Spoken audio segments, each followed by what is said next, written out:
All right, look, PrizePicks is America's #1 sports picks app, and it's the easiest way to win cash while you're watching games. Here's how it works. You pick more or less on 2 or more players, and you lock it in.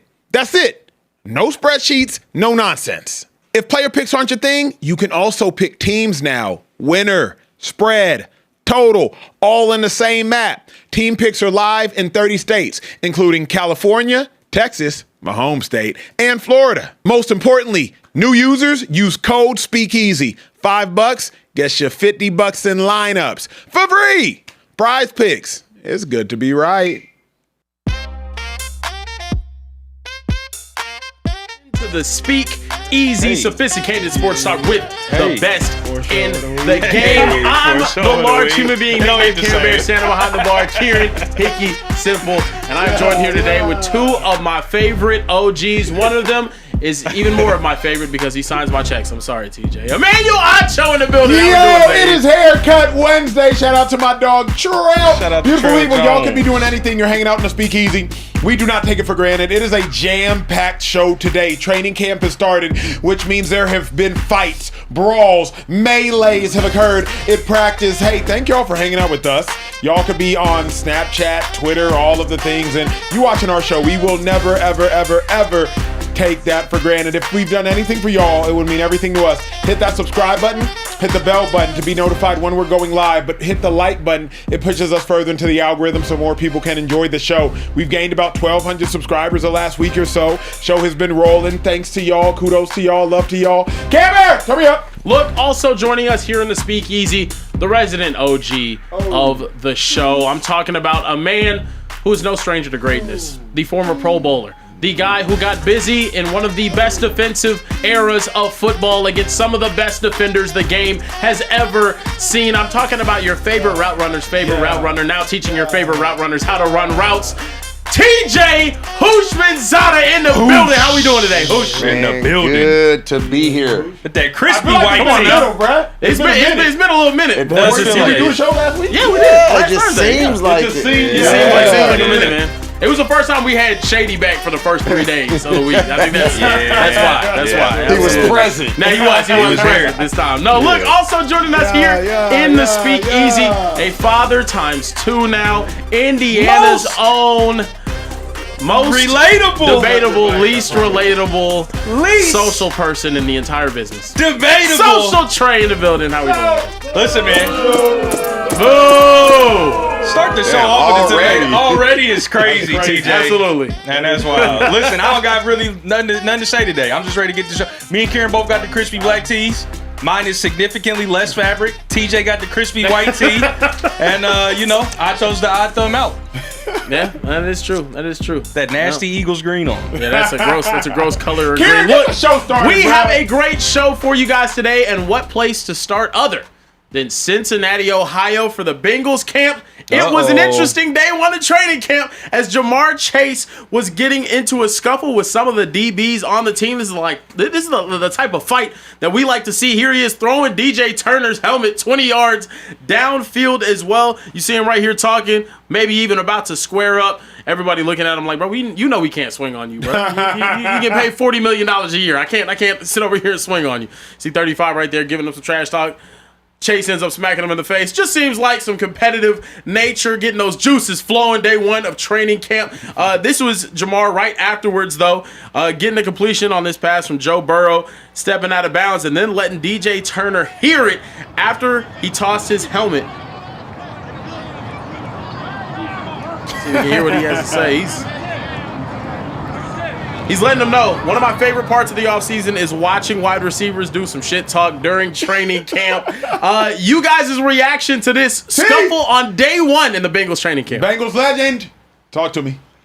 You know what's wild about it's the first day. Normally this happens probably day 4 or 5. Yep. Lock day 1. Yeah. So Uno ready to go out the gate. Yeah. What I didn't like about the catch was, like, why are we literally trying to tackle him? Mm-hmm. And he going out of bounds like this? Like, why? Stay up. Like, we ain't doing nothing without him. Mm-hmm. One go down, season over. Mm-hmm. I want to know what led up to the scuffle. What led up to me grabbing the face mask and tossing the helmet? What led up to that? Because this is day one. This is practice one. Yeah. And what did Shamar Stewart? Did he get hurt prior to this or after this? But yeah, man, Uno, he ready to go. Let me ask you this, T, before I chime in and I have thoughts. Big deal or no deal? No deal. No deal. No. I mean, day one, it's like, damn. Yeah. But, it could have been a plethora of things that may have pissed him off. Yeah. Coach may have pissed him off earlier. Somebody in a meeting. Something may have happened leading up to that. But I've never seen a fight day one of training camp. So, day 5, no deal. 6, no deal. 7, no deal. 10, no deal. Day 1, small deal. Day 1 of training camp is still a hoorah day. Day 1 of training camp is still a we're teammates day. By day 1 of training camp, I don't hate you yet. Yeah. Day 1 of training camp, camp eyes ain't even set in yet. The ugly ones are still ugly and the bad ones are still bad. But day 1 of training camp, you don't even feel training camp There yet. have been a lot of shit talking either OTAs? prior to getting on the practice field today. But It still, had to have been. to me, like the only I'm not gonna sit here and get off my lawn. I'm not gonna be that guy.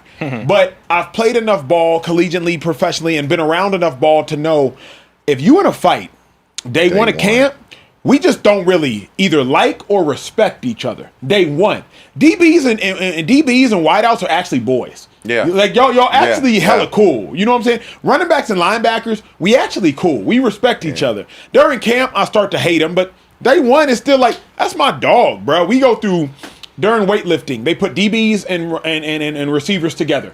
They have the same amount of time to make in conditioning drills. When you're running 6 300s as a conditioning test, DBs and wideouts, they got 48 seconds. Who's 35? So like to me, they should be chilling right now. And you know what's hard with this? Jalen Davis. Okay. Young boy, huh? Young, yes. This is what's hard about this is because Jamar Chase is one of your pillars. He's one of your best players. Yep. So it's like, as a head coach, guys, we got to calm. You can't even really police it. You can't. You get in the meeting and say, hey, guys, we really don't want to be fighting. But you can't police it the way you would want to police it as a coach, because many will say, oh, you the head coach. Mm-hmm. You're not policing that. Not with him involved in that. You not. Ain't no coach doing that. T, if you got 4 kids. 4. Which one's a troublemaker? And then which one's a goody two shoes? Troublemaker? I don't know if I have troublemakers, but the ones that have mouths is my oldest daughter Your youngest. and my youngest daughter. My son, my second daughter. Yep. Cool. Oldest daughter, youngest daughter. Yes. Bet. Okay, let me paint this picture for you. If your second daughter got into it with wifey, Would shock me. bet. If oldest daughter got into it with wifey, Would not shock me. bet. Jamar Chase last year did get suspended for a game because of an attitude issue, spitting on Jalen Ramsey. Yes. Do you have bigger issue with oldest daughter, Jamar Chase in this instance, who has shown a history of his temper costing his team? Do you have an issue with Jamar Chase being the individual that got into the camp fight? Versus if it was T. Higgins, blah. But do you have an issue with like, hey, Jamar, you not the one who can afford to be throwing helmets during practice? I don't, because if I'm the coach, you know this, what can I do? What can I do? Mm-hmm. Because when you're Jamar Chase, if he wants to be yelled at by the coach, then you can yell at him. Yeah. Because I done been on some teams, you yell at the wrong player, Yeah. he going to embarrass you as a coach. Uh-huh. Because what you going to do? Who the fuck you think you talking to? That's what he going to say. And the coach is going like, oh. If they know that's his personality to go back at the coach, they not yelling at him. Mm-hmm. At least the teams I've been on, I've never seen a head coach ever yell at one of the best players on a team in a way to kind of check him or belittle him. ever. But don't the best teams have accountability? Yes. Because if this is a pure anarchy is going on in Cincinnati, y'all not finna win anything. But if you're the head coach, now I don't know what happened to this or what led up to this and what made this take place. If it wasn't Uno's fault, then what you yelling at him for? And so we just see the helmet toss. We don't see everything else. Would you yell at him for this? Most of the times, coaches don't get mad at training camp fights. They get mad at you if you punch with a closed fist because they'll say you can break your hand, or they'll get mad at you if you do something during camp that would cost you during a game. A fight is a fight. Who cares? It's training camp, and we've all been in them. But throwing a helmet, that is an instant ejection. So Jamar Chase, you just practiced a habit of which training camp is nothing but practice. You just practiced a habit that would get you tossed in a game. Do you or should you be mad at Jamar Chase for that? I don't care about the fight. I'm not mad at him for doing anything, me personally. I'm not. But if I'm Zach Taylor, I met with him after practice or I'm meeting with him first thing in the morning, and I'm going to say, hey, we need you. This training camp, emotions are going to run high, but I need you to keep your composure. We can't win games without you. So if this happens in a game, we lose you for the game, we probably lose that game. So I need you to keep your composure for the team more than anything else. And so, but you got to, and again, I don't really know Jamar's personality. I know him, but I don't know him like that. Can I get on him in front of a team? And if I can, I am. But I'm also a realist. I've been in that locker room where you get on the wrong player.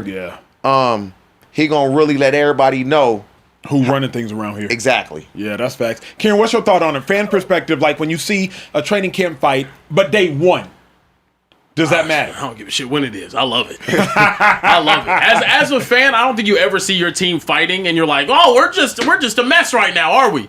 Nah, I see them fighting. I'm like, oh yeah, they ready to play. They're ready to go out there and get physical with somebody. You know what I mean? I think it's cool. I also think like watching it. This could have escalated to a further level. I don't think they even wanted it to. Yeah, I think they were getting into it, and then the competitive juice was flowing. But I also just don't think with this video, you're gonna see Jamar essentially have the opportunity here later on. If he wants to throw a punch right here, he can. If they want to get active right now, they absolutely can. But it just doesn't seem like that's what was going to happen at the end of the day anyway. So.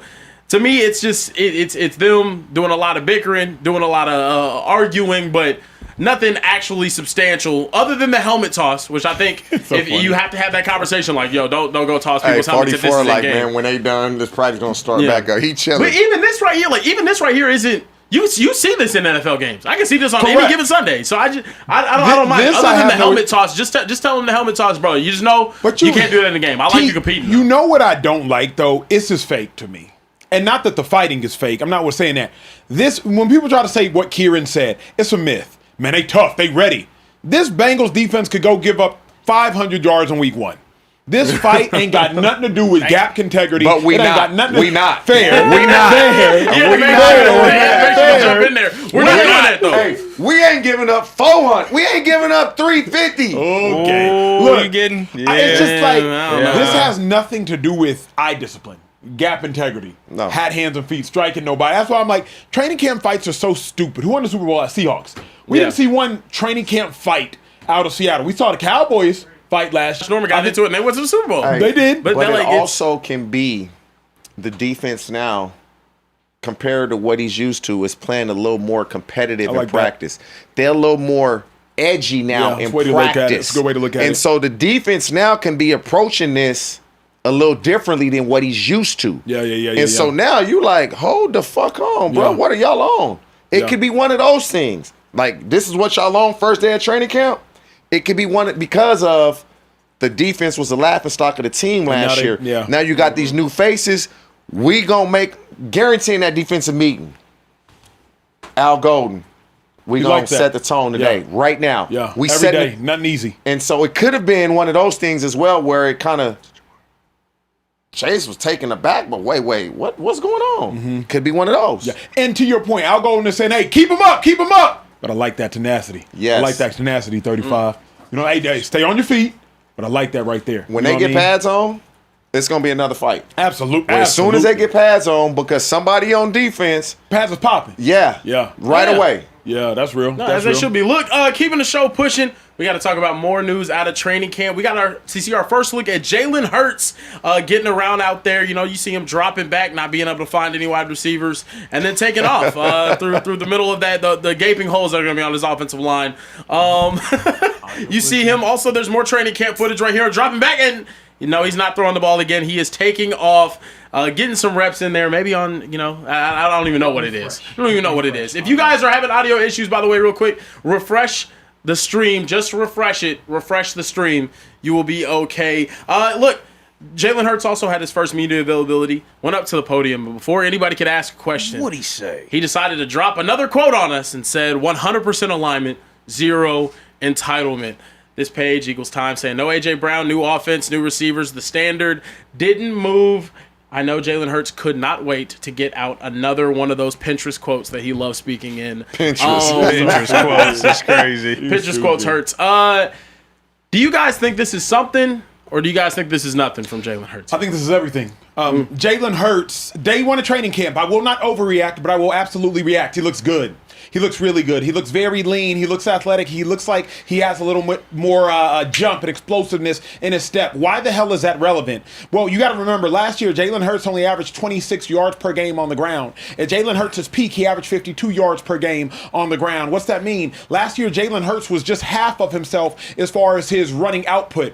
Jalen Hurts has to be a top 3 or top 5 running quarterback in the National Football League because that is what allows him to be such a threat. When Jalen Hurts was a second-team All-Pro, when Jalen Hurts was a top 5 quarterback, I would suggest, in the National Football League, Jalen Hurts was giving you 750 rushing yards throughout the course of the season. Last year, Jalen Hurts only gave you 400 rushing yards during the course of the season and only gave you 4 yards an attempt. That is his second lowest to 3.9 yards an attempt a year or so prior. So Jalen Hurts needs to look leaner. He needs to look more explosive. He needs to look like he has a little bit more of a pep in his step because we all know Jalen Hurts is not going to be some 5,000-yard passer, but he doesn't need to be if he can be a 3,500-yard passer and an 800-yard rusher, but he cannot be a 3,500-yard passer and a 400-yard passer, 400-yard rusher, a 3,200-yard passer and a 400-yard rusher. What makes Jalen Hurts great is his ability to keep you balanced. Remember, the year the Eagles won the Super Bowl, it was a 44-yard touchdown run versus the Rams.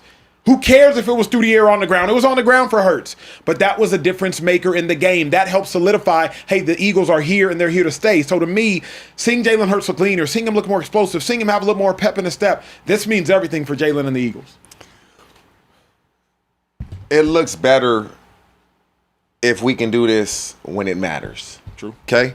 If I'm a receiver, I don't care about he looks quicker, he looks faster. I'm trying to see what that right arm look like. Fair.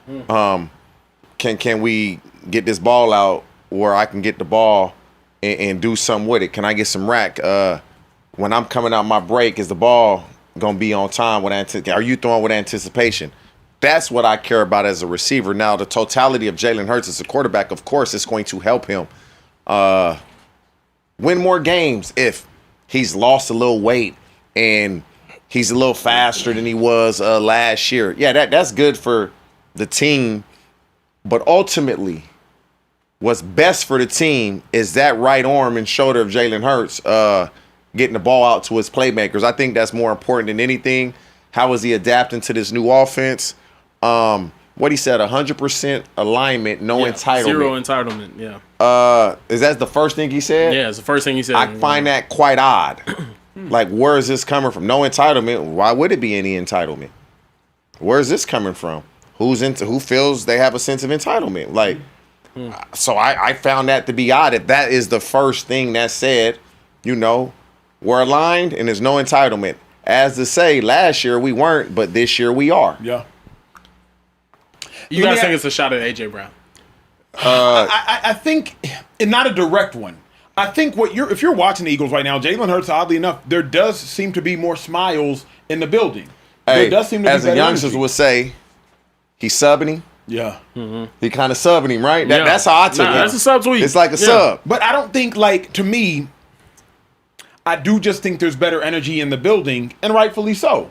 There was a dude last year in A.J. Brown who probably didn't respect the way Jalen Hurts plays the game of football. Would you say last year, from that statement, Jalen Hurts felt like A.J. Brown was sucking all the oxygen out the room. And now he can breathe. I think Jalen Hurts was stepping on eggshells last year, probably because Jalen knows AJ's the one person that can call Jalen out. He's better at what he does than Jalen is at what he does. He's all-pro a couple times over. He's paid. And AJ knows, like, bruh, if you sorry, I can tell you. Because if they move on from me, somebody else gladly gonna pick me up. Not everybody else can say that. So I think Jalen knows AJ was the one person who could hold him accountable, and hold him accountable he did, for better or for worse. But I do think, like, I don't know if Jalen was subbing him, because I genuinely don't think Jalen Hurts is thinking about AJ Brown. But I think Jalen is just like, hey, this is how we're moving forward now, period. Yeah, it seems like there is a new energy in the building. Well, Tim McManus told I believe the 97.5 The Fanatic, the local radio station in Philadelphia, that things look very different for the Eagles' offense on the first day of camp. Believe me, it is a brand new offense. We're seeing so much more from Jalen Hurts under center. We're seeing so much pre-snap motion, and we're seeing a ton of throws over the middle of the field. A new look offense for the Eagles is what fans have been asking for. Do you guys think this is a big deal or a no deal with the Eagles? A brand new offense for this team. It sounds great right now in training camp. Here's what's interesting. Kieran, does Jalen Hurts take chances with the football? Not really, no. Does Jalen Hurts like to throw interceptions? No. Of course not. Silly question was the second one. You know where interceptions come, T? When you throw the ball over the middle of the field. Over the middle of the field, you usually got a mic. You might have a nickel, or you might have a dime backer, depending on how they call it. You got a will. You might have a dropping defensive end if you're in a 4-3. You might have a down safety. You got about usually 4 bodies within a 10-yard radius between or 2 yards outside the hashes over the middle of the field. Jalen Hurts don't like to throw the ball in the middle of the field either. Now, you could say they haven't taken those chances. They haven't designed those plays. But Jalen Hurts is throwing deep outs, comebacks, deep overs, corners, nines. Like, Jalen Hurts, he doesn't like to throw crossers. You don't really see a ton of daggers, digs. So to me, T, I like that they're trying to install some of this Green Bay Packers middle of the field route combinations, but Jalen don't like throwing picks. So at the point when he's not a super tall guy, 6'1.5", 6'2" maybe. So at the point in which you sit here, you patting that joint. You got Lane Johnson 6'5" in front of you. You got Jordan Mailata 6'7" in front of you. You got Cham Jurgens, I think maybe 6'3", Landon Dickerson 6'4", 6'5", not counting the defensive lineman I'm talking about. Then you got some 6'2", 6'3" backers in there. Throwing that ball in the middle of the field on 7-on-7, Skelly is cute. Skelly, no defensive lineman. That's cute. That's cute when coaches are acting as defensive linemen holding up pads. When I put bodies and 6'7" big paws up there and Calais Campbell's is up there now, you get tip picks all of a sudden. He doing this, Kieran. Yep. Bomb. We tucking and we running it. So it's cute right now in camp. I need to see them execute it to matter to me. But this is what training camp is for. Is we got to see what we like. We got to see what works, what doesn't work, what you don't like, Jalen. Because we're not running anything that Jalen doesn't like. Yep.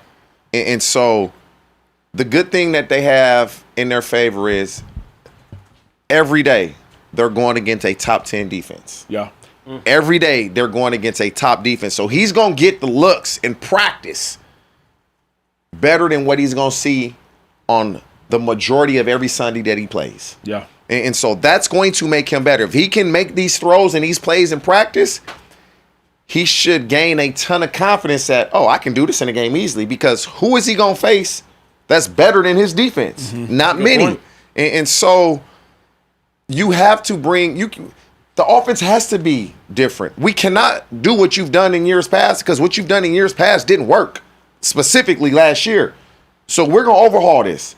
And what you did last year, your way didn't work. We're going to do things my way. We're going to do things my way. Now, you can have some input, but ultimately it's going to be my way. What do you like? What don't you like? Okay, I really like this.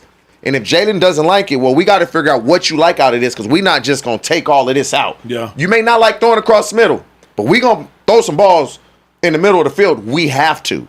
And so this is what training camp is for, is what we like, what we don't like. This year's going to be so interesting. And then, Trey, don't forget your thought. This year's going to be so interesting because from what I heard from inside the Eagles locker room over the last 2 years is plays are being called.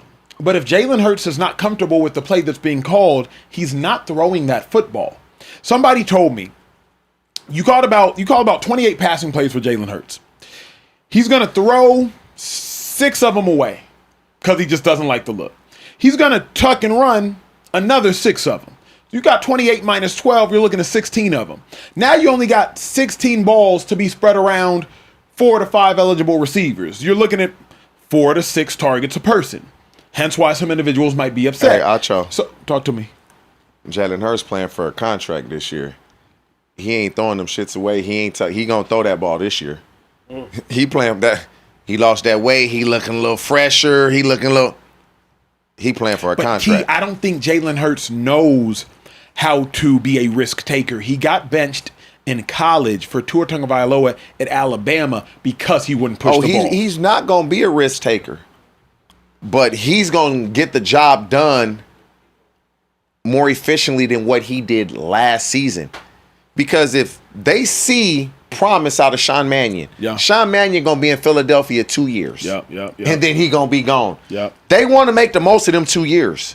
So Jalen Hurts, you either gotta get it done, or we gonna find somebody that will get it done. That's the nature of the business. Why would I? Because I'm looking at giving him $60 million a year. Yep. So we gotta these 2 years with Sean Mannion. If Sean Mannion is the goods, we gotta make this work. Last 3 years, Jordan Love, who Sean Mannion was with, I don't think it was with him all 3 years, but last 3 years, this is Jordan Love. 11 interceptions. Last year, 6 interceptions. I don't know if Jalen Hurts, he might have just one double-digit interception season. Yeah, just one. Will Jalen Hurts have the most picks he's had this year and the most passing yards? He should. Like, having 10 interceptions in a season is not bad. That's not a sign of, oh, I'm protecting the ball. It's a sign of what you said earlier. I'm afraid to take a chance. Mm-hmm. Like, sometimes you just got to go all in.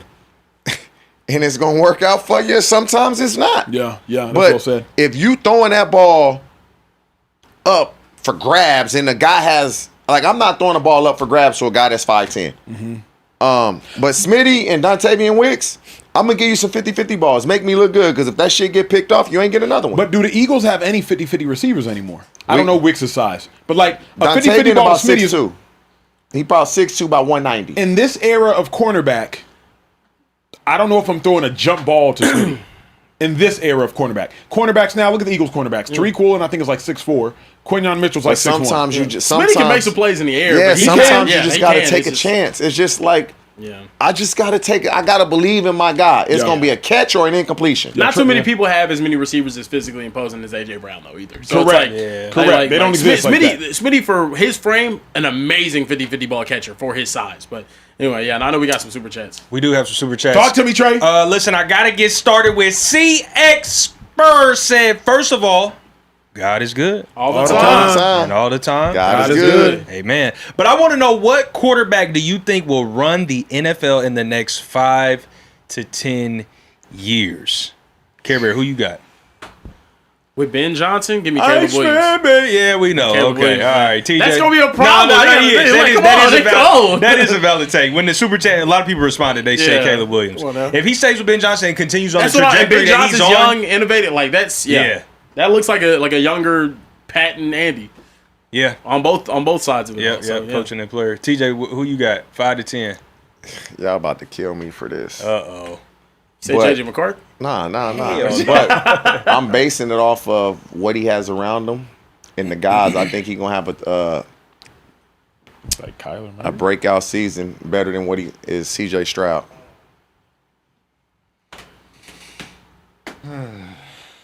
Okay. Just remember this. Play this back. You got him going the next 5 to 10 though.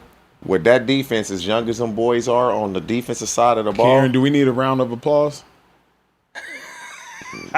Just remember this. Remember this. If somebody call it, I'll respond. We could. Round of applause, baby, make that Stroud clap. TJ, that's kind of a crazy take, bro. That's a crazy take. Yeah. Look, hey. I hope. Hold up.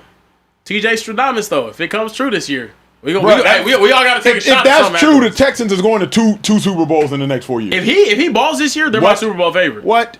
Yeah. And Stroud, and he can ball. Stroud, don't piss me off, bro. Go ahead. That's gonna be Acho hates to see that defense just waste away over there if Stroud don't turn around. So good. Lord to Success said, what's good, fellas? I'm just stopping by showing some love. I usually listen while I'm working in the morning. Y'all have a good night. Go Birds. Appreciate you, Lord to Success. Game Killer 619 said, fellas, your chemistry together makes the show 100%. With TJ, let's be honest. We all know old boy balls if he's playing in today's era against these DBs. What do you think your stats are going to look like? Carebear, are you getting Madden? Run it up. I guess it was he asking you, like, if you played today. I think it would be similar to when I probably have 10, 12 catches a year. So I'll probably get 100 catches every year. I mean, the athletes are better, bro. Like, we all, when we play, my era was. Yeah. The players they're more athletic than we were. I'm training guys at times that are in high school and they on the field with guys that have been multiple time Pro Bowlers. Yeah. I never was on the field with nobody in the league at that stage. And so it's just a different day and time. Yeah, that's fair. It's true. Carebear, are you getting Madden? I will be getting Madden. I got college football, but I barely played it, honestly. I've been playing FIFA. Oh, like EAFC 26. Yeah. I'm more excited for 27 coming out. I'm for sure getting Madden. Yeah. They need to like all this. This Madden, snap the ball, wait 1 second, roll out to the right with your quarterback. Like, goddamn, the defense ends never contained. No, they can't contain bruh, for shit. Stop that shit. Yeah, You get a mobile quarterback and he just rolls to the right the whole game. Exploit the whole play, yeah. Javante Crawford said, my guys, much love, no Diddy, but Acho, I love the way you break down defenses, my brother. With that being said, start, bench, cut, and who would you like to play for? D'Amico, Robert, Saleh, or Mike McDonald? Wow. Damn. Start, bench, cut. That's tough. Yeah. Because I played with Meek, I'm going to start him. Biased answer. So, sorry, but I'm starting him. I'm cutting Saleh. I'm benching McDonald. I think McDonald doesn't have the interpersonal skills of Saleh, but I think McDonald is probably he's a better wizard than Cerebral. Saleh. Yes. Yeah. Saleh, interpersonally, I did a workout with Saleh once. Interpersonally, incredible guy. But Saleh calls defenses off of energy. Yeah. McDonald calls defenses off of knowledge. So it's different. Okay. I saw you on a D'Amico Ryan's like TikTok highlight the other day. It was cool. Really? Nah, like D'Amico made a crazy play and you came off the sideline. Bro, here's your water. It was great. It was really cool. It was awesome. Look, we gotta keep the show pushing. I really thought he was about to say something too. I got some. It was pretty awesome. It was pretty awesome. You got something Hey, bro, I'm glad we got that thing for you. Keep it tucked. What's happening? Keep it tucked, bro. Keep it tucked. What flavor Gatorade D'Amico like? Let me know. Now you know you got something. He trying to pile it on now. He did. He's like, I just want to throw a little jab. Now I'm going to throw that hook behind it. Oh, yeah. Curry, you sick, bro. You sick. Oh, wow. We have to keep the show pushing. It's time we talk about an actual quarterback competition going on in training camp. It was an interesting first day for the Cleveland Browns. Shedeur Sanders was balling out. Here he is connecting with KC Concepcion on day one of training camp. Long completion here. There he is. Hitting KC, ends up taking it, or being touchdown just short. Deshaun Watson also went out and threw interceptions on back-to-back plays. Here he is right here rolling out to his left and intercepted by Denzel Ward, the newly paid defensive back for the Browns. ESPN Cleveland broke it down. Here's how each of them performed in 7-on-7 and 11-on-11 drills. Deshaun took all of the first-team reps today. With those first-team reps, he went 12 of 22 with 2 interceptions. Shedeur Sanders, though, with the 2, 16 of 19. No touchdowns, no picks. Dylan Gabriel down there, 7 of 9, 1 pick. And Taylor Green got 5 reps as well. Todd Monken spoke to the media afterwards, and he said, I'm not going to decide who the starter is. They decide by their play. Their play decides who the starter is. One, do you guys believe that crock of shit that Todd Monken is selling everybody? And was today a bad sign for Deshaun Watson? Practice. It's what it is. Deshaun had 2 interceptions. It looked like Shedeur had a hell of a day. 16 for 19 is a hell of a day. That's not going to make him the starter. That's not going to put Deshaun on the bench. This is a marathon, and this is the first day of many practices to come. And so if Shedeur can continue to stack these type of days, it's obvious he's going to be the starter. But my gut tells me this is football. You're going to have some bad days. You're going to have some bad throws. But I truly believe regardless of what happens, Deshaun Watson is going to start the season. He'll start about 4 or 5 games. And then we will see Shedeur Sanders to see if he can be a franchise quarterback. He'll get that opportunity, and it's up to him to grab it by both hands and say, this is mine. But he's going to get a chance. But I just truly believe they just going to start Deshaun, one, paying him way too much money to not give him one more look. That's first and foremost. But it's the first day of camp, bro. Maybe second day. Can't put too much in it. It's going to be a lot of ups and downs for all the players in training camp. Deshaun don't got the luxury, T. I disagree with you on in this. Training camp? Deshaun don't got the luxury to be sorry. I was with you yesterday. Everything you said applied yesterday. Imagine if Deshaun goes out there and no tugs, 2 picks again. And then imagine he does it one more time. In the back of the coach's head, he's like, bro, if doing this in Deshaun camp, Watson I can't win with has this. 2 interceptions tomorrow, he won't even take that chance to throw another interception the following day. He knows what's on the line. He's not – he won't have 2 interceptions tomorrow because he won't even take those chances because he knows what's at stake. Yeah. He knows. But what I'm saying is if he does. Yeah. Because the pick he threw today, it wasn't like it was he was taking a chance. It was just behind him, if I'm not mistaken. He threw a fresh ham and cheese out there. Yeah, I'm like, rolling to his left. This is a BLT on a platter. Like that's not that's an NFL quarterback is making that throw. Now I don't necessarily love rooting your quarterback to his left off an Achilles. I don't necessarily love that, but an NFL quarterback should be able to make this throw. Put it far, put it outside. If you put an out route inside, it's gonna get picked. You got to put an out route on the outside. And tomorrow, if they run that same play, he's airmailing it. he's going to run the ball. Fair. He's just going to run it because he's outside the pocket. He's going to get at least 10 yards out of that. He's just going to run it because he knows what's at stake. But if Shedeur eventually gets his reps with the ones, and if he puts up those practice numbers like he did today against the ones, Shedeur can win this job. He can win this job. I used to not agree with you. He can win this job. What's this base salary? 40-something million? Yep. Yeah, like Nah, he gonna play. He ain't starting week 1. He start week 1, I'll be shocked. But There's no shot he starts week 1. If Deshaun is this statistically bad, y'all are right. If Deshaun is just neutral, of course Deshaun is starting. I'm not sitting here oblivious to $46 million. But if Deshaun goes out to, this is not a Joe Burrow to Taylor, whatever the backup's name was, situation. That Taylor Browning situation. What's it called? Bengals starter, the Bengals backup. Jake Browning situation. Jake Browning. This ain't that. This is a quarterback in Deshaun who, like, if not for your money, bruh, you would have been benched. So that's where I'm like, Kieran, I don't know that Deshaun can afford now, to struggle. and also when you look at this route, right? So it's an over route by the receiver, I believe. Should have kept it flat. Yes. Why are we drifting up the field? Yeah. We gotta be quarterback friendly on that. Why are we drifting up the field? And so that goes into play also. So yes, this is an interception by Deshaun Watson. The receiver, why are we leaking up the field? Let's be quarterback friendly and let's shave down and take away the DB's angle. Yeah. That's what we have to do. Yeah. But that's an interception on Deshaun Watson.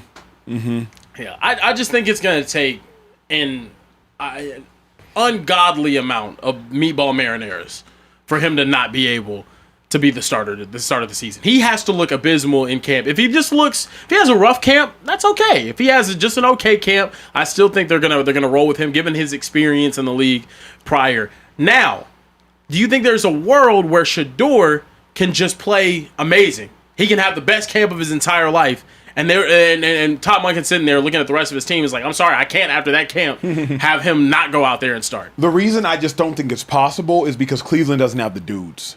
Like, just watch that last play. That appears to have been ones-on-ones. That's Denzel Ward on maybe Tylan Wallace. Yeah, what Wallace is that? Is that Tylan Wallace? Yeah. Tylan Wallace was a phenomenal receiver at Oklahoma State. Ravens. His second to last year. Yeah. I think a 4th-round pick to the Baltimore Ravens. But, like, Denzel Ward, highest-paid cornerback on a 4th-round potential journeyman wide receiver. I don't want to be disrespectful to Tylan Wallace, but it's not a fair fight. Yeah. So if Shedeur is going out there throwing an Isaiah Bond on Denzel Ward, throwing to Jerry Jeudy over the middle on Grant Delpit. Throwing like the defense is just, you got Carson Schlesinger on whatever running back or second team tight end.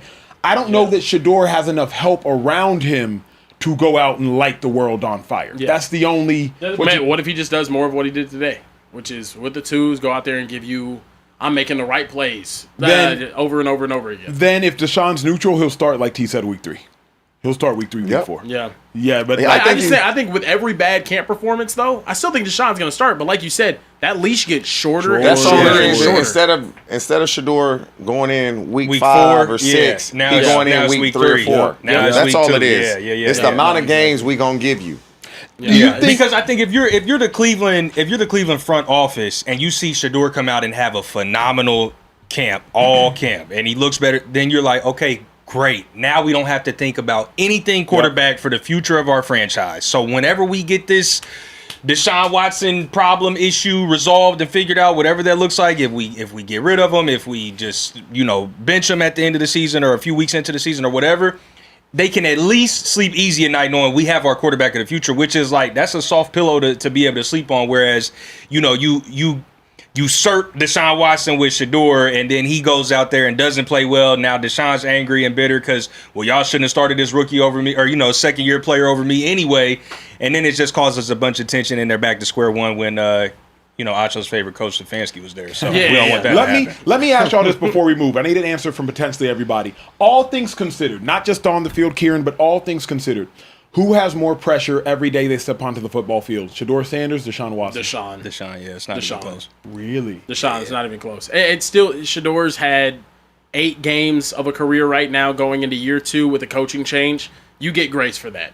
Deshaun Watson, you're going on 6 seasons since having production, and we're paying you however much money. No, you don't get grace for that. That's why. Yeah. It's everything.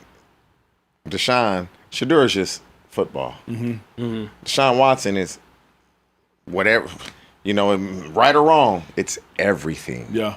That will, anytime you hear the name Deshaun Watson, it will never just be football. Yeah. It will be everything. And that's why. Because of the guaranteed money, though, Shedeur ain't made no real life-changing money. Sure, some $2 million contracts off the field, I'm sure. But because of the guaranteed money, don't you think, like, Shedeur has much more, and the world cares more about Shedeur's success than Deshaun's. Don't you think for that reason, Shedeur might have more pressure than Deshaun? He doesn't have the pressure because what's expected of him? What's expected of Shedeur Sanders? You're not a first-round pick. Many thought you would be. And so you come into the league and, if you're drafted in the first round, then that's a different answer you get. But you're drafted where you were drafted. There's no pressure on you at all. Because if you're a good player, they're going to say you overachieved. If Shedeur's a good player, they will say he overachieved instead of saying we just misevaluated him. You know how they do it. Yeah. Oh, he's an overachiever. No, you just misevaluated him. And so it's gonna be an underdog story or something. Always. Moving forward. Yeah. Let me ask this of y'all. Nothing to the people to my right or to my left. Hey, hit the subscribe button. I think we got about 5,000 of y'all in the chat, and we appreciate all of y'all. Hey, we've been turning up lately. 5,000, 6,000, 7,000 of y'all, and we want to make sure that you all are in the Speakeasy family before the season gets popping. We got some gear and we got some merch that we are cooking up. Some Speakeasy jerseys, some Speakeasy shirts, some Speakeasy fitted, some Speakeasy ball caps, all the things. Hit that subscribe button. Join the Speakeasy family, because when the season starts and we got 15 or 20,000 of y'all in here, we want to make sure we can recognize the regulars. So consider being a regular. Hit the subscribe button, hit the like button. It pushes us into the algorithm. More people can see and enjoy the show. And again, we're here every night, 2 hours a night, laughing, telling stories, hanging out with y'all. But more than anything, we appreciate y'all. Please know that if no other show renders the same appreciation that we will to y'all, just know we appreciate y'all. Carebear, turn me up. Let's go. Look. Some news out of the Arizona Cardinals training camp as Marvin Harrison Jr. not having the best start to camp. Here's a video of him and Michael Wilson, the wide receiver 2, going through similar drills. Here you see Marvin Harrison dropping the ball. You're seeing Mike Wilson get off on his release. Another drop here for Marvin Harrison Jr., this one right here. Michael Wilson catches the ball, and this just was a continuous trend. Here he is on an out route, maybe not making an effort to lay out for that one. Mike Wilson going ahead and making a catch there. It was an all-day thing for both of these receivers. Obviously, Michael Wilson having a career year last year, looking to possibly add another one on top. And people are having wide receiver one discussions right now in Arizona, given what Marvin Harrison Jr. has looked like through 2 seasons in the NFL. Do you guys believe, though, that Marvin Harrison Jr. at this point is a bust? Emmanuel Acho, won't call Marvin Harrison a bust today. But the rest of the world gonna call him a bust tomorrow if he don't get right. You cannot let a third-round receiver that played at Stanford outduel a first-round top 10 receiver that was the man at the Ohio State University. And the last name and the first name is that of an all-time great in Marvin Harrison Sr. I will not call Marvin Harrison Jr. a bust. But I promise you, those individuals rallying around Glendale, Arizona, Scottsdale, Arizona, Phoenix, Ahwatukee, Marvin Harrison, you got about 100 days left until they put that bust title on your name in Sharpie not to be erased. I will not call the man a bust. But you are what you put on tape.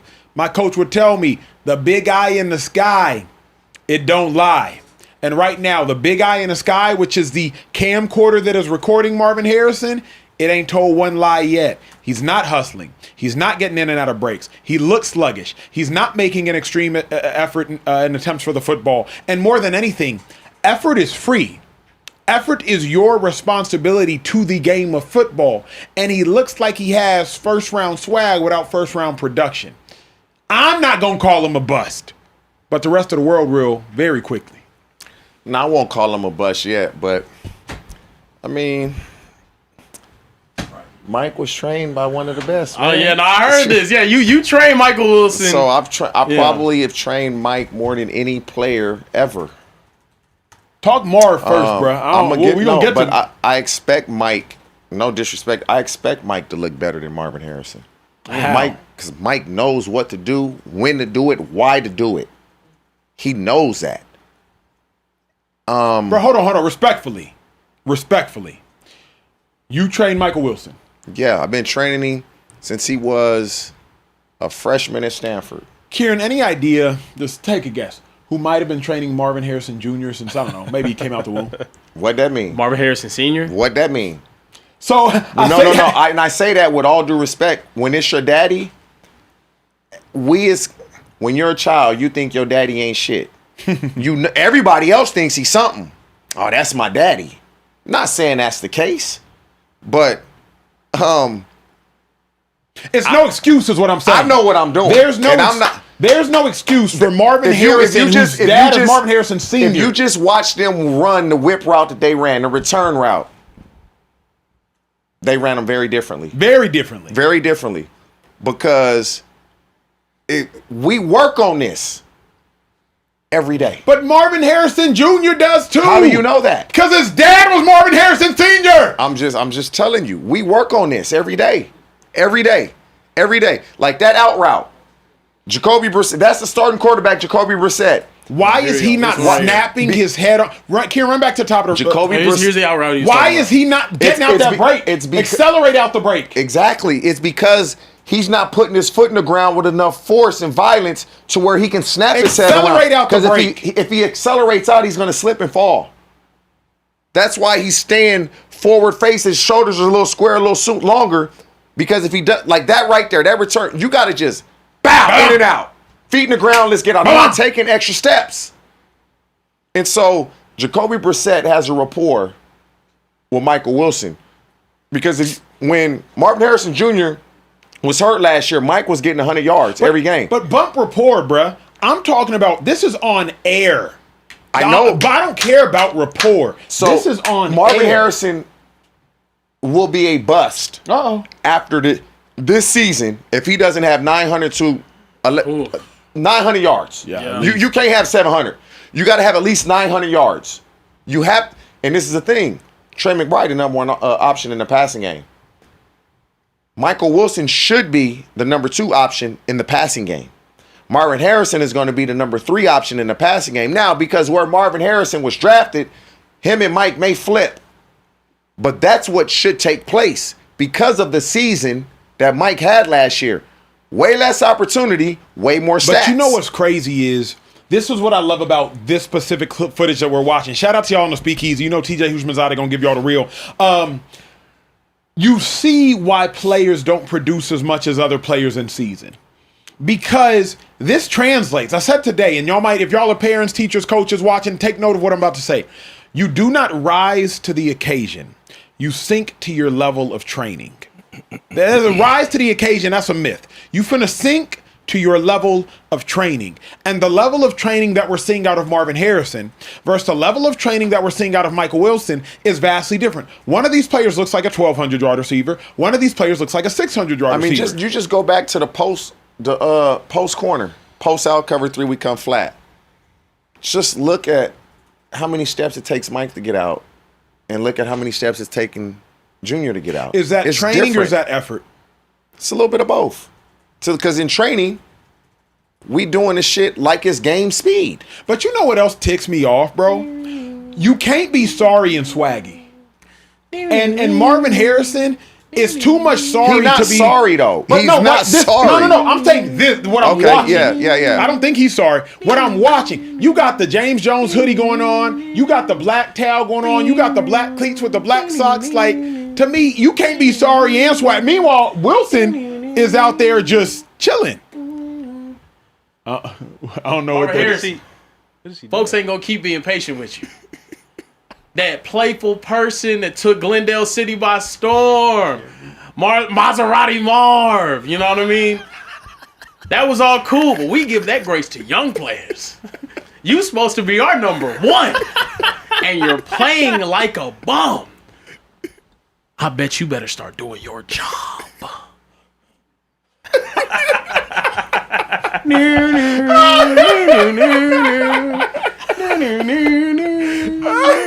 gonna let you down. Let you down. That's where we're at right now. Yeah. With him. Through 2 seasons, through 2 seasons, you're still not even getting to the level of what we've seen out of Malik Neighbors is 1. You know what I mean? Yeah. It's also Roma Dunze. He's another one of those guys in that conversation, the guy taking top 10 in that draft, where everyone was calling a generational wide receiver group or a generational wide receiver pairing. I mean, when he was at Ohio State, they were saying he's the best receiver in football. Not just in... Yeah. They were saying he was better than Olave, better than Wilson, better than JSN. They were saying he was better than every receiver in the league when he was at Ohio State. And he doesn't look like... I'd take Jeremiah Smith over him right now. I think if the Cardinals wanted to do a 1-for-1 trade, they'd take the dude who's going into his junior year of college. I think they would have taken freshman Jeremiah Smith over what we've seen out of Marvin Harrison Jr. right now. It's been bad. It just has not been good. And I know Kyler Murray got a lot of the blame last year. When you cut on the tape, it's not good. It's just not. He's dropping passes. He's running lazy routes. He does not look as fluid of an athlete as I think was promised going into it. Now, do I think that he can't turn it around? No, I think he can. I just think it's going to come with a whole lot more effort. And going into year 3, when you already have these questions, seeing stuff like this, you not looking as technically sound as a Michael Wilson, who outperformed you last year by all measurements, it's tough. It's really tough. Kieran, how much longer, fan perspective, please, sir, how much longer would you as a fan give your first-round pick until you're like, nah, he a bust? Like, are you like, nah, I got grace for him, da-da-da? Or are you like, Acho, if he don't give me 1,200 this year, I'm saying that's a bad pick. If you're a fan, after what Mike did last year, you're already there. If you're a fan. Like, this guy got all the opportunity that you were getting, and this is what he gave us. You were getting this opportunity. You have never given us this. So the fans are there now. Fans are fickle. We know that. True. As soon as he goes and balls, they're going to love him again. But you new head coach, you know how the league works. Yeah. He was drafted in the top 5. They want him to succeed. Yeah. And so do they force it? Or do they say, we going with the guys that have shown us that they can do it? That's McBride and Mike. Here's videos of more drops, by the way. I just got sent. I mean, this is just... It's tough. Just concentration drops. What are you seeing right here, TJ? Yeah, it's what you said. Like, the way football is now, I tell all these kids that I work with, bro, I'm not afraid at all who's around me. They can't hit me like that. Bro, we should never drop a ball when a guy's around me unless he's right on my back. I'm not worried about getting hit. They can't even hit me like that. And so it's all focus and concentrate. The majority of our drops, my eyes are here because I'm assuming I'm making this catch, and I turned my head a bit too soon. But he's talented. Do you fire the receivers coach before you move on from him? What? I'm going to just say this. No disrespect. What the receiver coach going to teach him? No disrespect. It's about 4 good receiver coaches in the league. They know who they are. Maybe 5. Receiver coach ain't teaching them shit. I'm just telling you. They teach you football. When you don't get open, you know what they say? Man, Acho, I need you to get open on that. What I got to do? I need you to get open. Because they can't really tell you what to do. How to get open. They just tell you. You get better on your own in the offseason. Because when you get to that season, they not teaching you how to get open. Because they don't know. That's just a fact. I know of 4 good receiver coaches. I'm going to just say it's 5 of them. Yeah, in case you're missing one. The rest of them, my homeboy gave me the job. I was a running back coach. The receiver position is the only position that's open. So now I got to go coach receivers. So now I got to get on YouTube. Oh, not even YouTube. I'm going to go to their Instagram page and Twitter and see what they doing. They don't know what the fuck is going on. And everybody that plays and these they know this. These receiver coaches don't know shit in the league. I hate to say it, the ones that do know, they know who they are. Yeah. The majority of the ones, they don't know shit. That's well said. Incredibly well absolutely. said. Hey, let's get some super chats, G, before we move on. Next Let's get some super chats. Micah Belfram said, long time viewer of the show. Y'all get me through long work trips. That being said, I grew up watching TJ and Cincy, but go Browns. Also, I will not be reading. For him. It does suck. Yeah. Boiler up, hammer down, baby. Thank you. Yeah. I'm not. Yeah. There's no way in hell I'm ever giving a Purdue What a shout useless rivalry, Indiana and Purdue. What college did you? Oh, Mountain that's View right. Community. P1 Bet said. Tell Richland to come see us, man. Tell El Centro to come see us. Oh wait, hold on. P1 Bet said let Carebear read this. Okay, I got you. Are you sure you want that? Yeah, sure, I got you. Are you sure you want? I'll read it. Okay. He said, do your best. I'm so fucking sick of this pay Trey narrative. Uh-oh. It's fuck Trey now. Damn. Acho offer him some hype boosters and let's call it a day. Give Trey's money to the GOAT Carebear, officially down 75 pounds, boys. So congratulations. Come on now. Hey, you hear that, Trey? Everybody clapping after fuck Trey. Yeah. Congratulations on the weight loss, my brother. Absolutely. But I do hope in my heart that Trey does get paid. Absolutely. Thank you, brother. He's great at his job. I thought this was your burner, and you were trying to tell us that you're 75 pounds. That'd be crazy. Now. No, not that yet. No, that'd be tough, but no. Okay. All right, bet. That'd be good. Well, P1 Bets, I hope you feel vindicated by Kieran. That was a great read. JoJo said, what Carebear just did, someone make that an edit, because that shit was funny. Come on. That shit was kind of funny, though. That is an edit. It's already been cut. It's already been cut. If you guys wondering what that was that I did, look up Keon Coleman Cam Newton. It's hilarious. That shit was funny. I'm not gonna lie, that shit is hilarious. That was amazing. The ONGO says, Speakeasy. You watch because it's entertaining. You super chat because you want to feel involved. Yeah.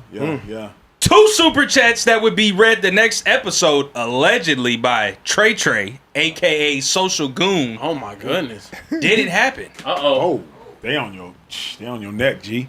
But pay him anyway. Oh wow. Pay him still is crazy. You know Come what? on, man. Listen. Yeah. The chat, he wasted your hard-earned money and you supporting that. That's listen, you better than me, bro. When you the people's champ, you most relatable, least debatable, bro. The chat got my back. And for that, I give them my torso. Hey, man. Rome, I cannot wait for tomorrow's What's show. the price amount until we use a new feature? Hey, just so y'all know, somebody drops a $100 super chat. We got a new feature for y'all today. Whatever nonsense that was on yesterday, turn that up. we had to completely debo that. So just so y'all know, Yeah, that was crazy. That was crazy. Yeah, it was a $50 super chats and above. Taylor was back there playing. Just true story. Do we have that? Ready? Yesterday we got a $500 super chat, and this is what we heard. Yeah, so we 500? Yeah, we got a 500. We did get a $500 super Yeah, chat. we Did heard he that. send the video in? Nah, Yeah, he's sent just the chilling. He's video. just showing love. Oh, yeah. Just wanted to But show I love. had to have I think social I had a trade forgot to stern remind talking him. to everybody in the back. And so we have a new feature. Don't worry, y'all are safe. Last super chat before we move. Shawnee White said, "What's up, Speakeasy? Been tuning in on TikTok, but y'all never read it. I had to come over here to YouTube. I didn't appreciate. No one said remember the Titans last night when we were doing our. Oh, so this would be a good question for TJ, real quick. So somebody asked, basically, if aliens came to Earth, didn't know anything about black culture, and you had to show them one movie, what would you show them? So you don't want. I'm gonna show one or two. Okay. My Menace to Society or Training Day. Okay, Yeah, I also said Training Day. Day, and I think Shady said Menace to Society. Yeah, I said Soul Plane. And he's a goofball. Mine was Harlem Nights, TJ. That's all I got in the Or super. lottery ticket, man. Shout out Bow Wow. Oh, look. I'm broke. Keep it. I'm broke. I can't eat. I'm hungry. Look. Nah, it's not funny that he's broke, but, you know. The acting was, you know. It was good, Shout yeah. out Brandon T. Jackson. All right, look. Keeping the show pushing, we have to talk about the San Francisco 49ers. And in the least surprising news possible in an NFL offseason, a 49ers player they need to contribute this season for success is hurt. Ricky Pearsall is dealing with knee swelling, and the team has some concerns. All options are on the table with the belief that it stems from the PCL injury he has previously dealt with. Obviously, Acho, you have downplayed Ricky Pearsall's availability concerns for the last week. So we're going to start off with you. Do you think this is a big deal, or do you think it's no deal? Ricky Pearsall being hurt is a gigantic deal. There's no way to say it's not. It's a gigantic deal. I believe his rookie season, obviously he got shot, but he recovered. Shout out to him. But he started 4 games. Then his second season, he only started 9 games. So to me, when I think about Ricky Pearsall, like, bro, you got to stay healthy. The reason it's also a big deal to me is PCL ain't nothing to play with. If it was a wrist, bet. If it was like a sprained ankle, even bet. But a knee injury ain't nothing to play with, bro. Because knee injuries, they reoccur. PCLs turn into cartilage wear and tear, and all of a sudden, you out the league in 5 or 6 years. So Ricky Pearsall, of all players, he's the one that can't afford this because, bruh, you don't draft a receiver in the first round, then 2 years later, draft a receiver as the first pick of the second round. Ricky Pearsall, they already looking to replace you, bro. Already. You ain't doing yourself no favors, man. Tyshawn should be on his way. Y'all, you remember this from last week, right? Mm-hmm. Remember that's Devo, what I say? Didn't know. Mm-hmm. Tyshawn Raekwon Samuels should be on his way. I said this last week. I can't count on Ricky Pearsall. Yeah. That's what I said. Yeah. You can't count on him. I can count on, and I know I can rely on Deebo Samuel. I know I can. And then this comes out. When you're a receiver and you start having these lower body injuries this early in training camp, first, second day, we're going to have to monitor this the rest of the season. Now we getting it drained. Now we doing this. Now we got to give you days. You young. You shouldn't be taking days off. But now we got to monitor this and give you days off. Oh, we really need to see you every day because you need to show us that you can do this, that we can trust what you can bring to the table, to the team. Oh, you're not even available. Yeah. So now let me go get somebody that I know can get it done. So, Deebo, man, get ready to go back to the Bay. At least that's what should happen. Because I was saying this, like, they need him. They need somebody that's proven. And he can do it. Now, where do you stand, though, with they still have Stribling, got him 33rd pick this year's draft, looks great from what everybody's saying in camp. I think he looks good, has the size, has the speed, has the hands. Sean McVay was saying he thought he was the best receiver in this year's draft class. He don't believe that when he said that. He just said it. He ain't believe that. Do you lean into the rookie first before you go get Deebo? No. Because I don't know what I'm getting out of a rookie either. Unless you are Justin Jefferson.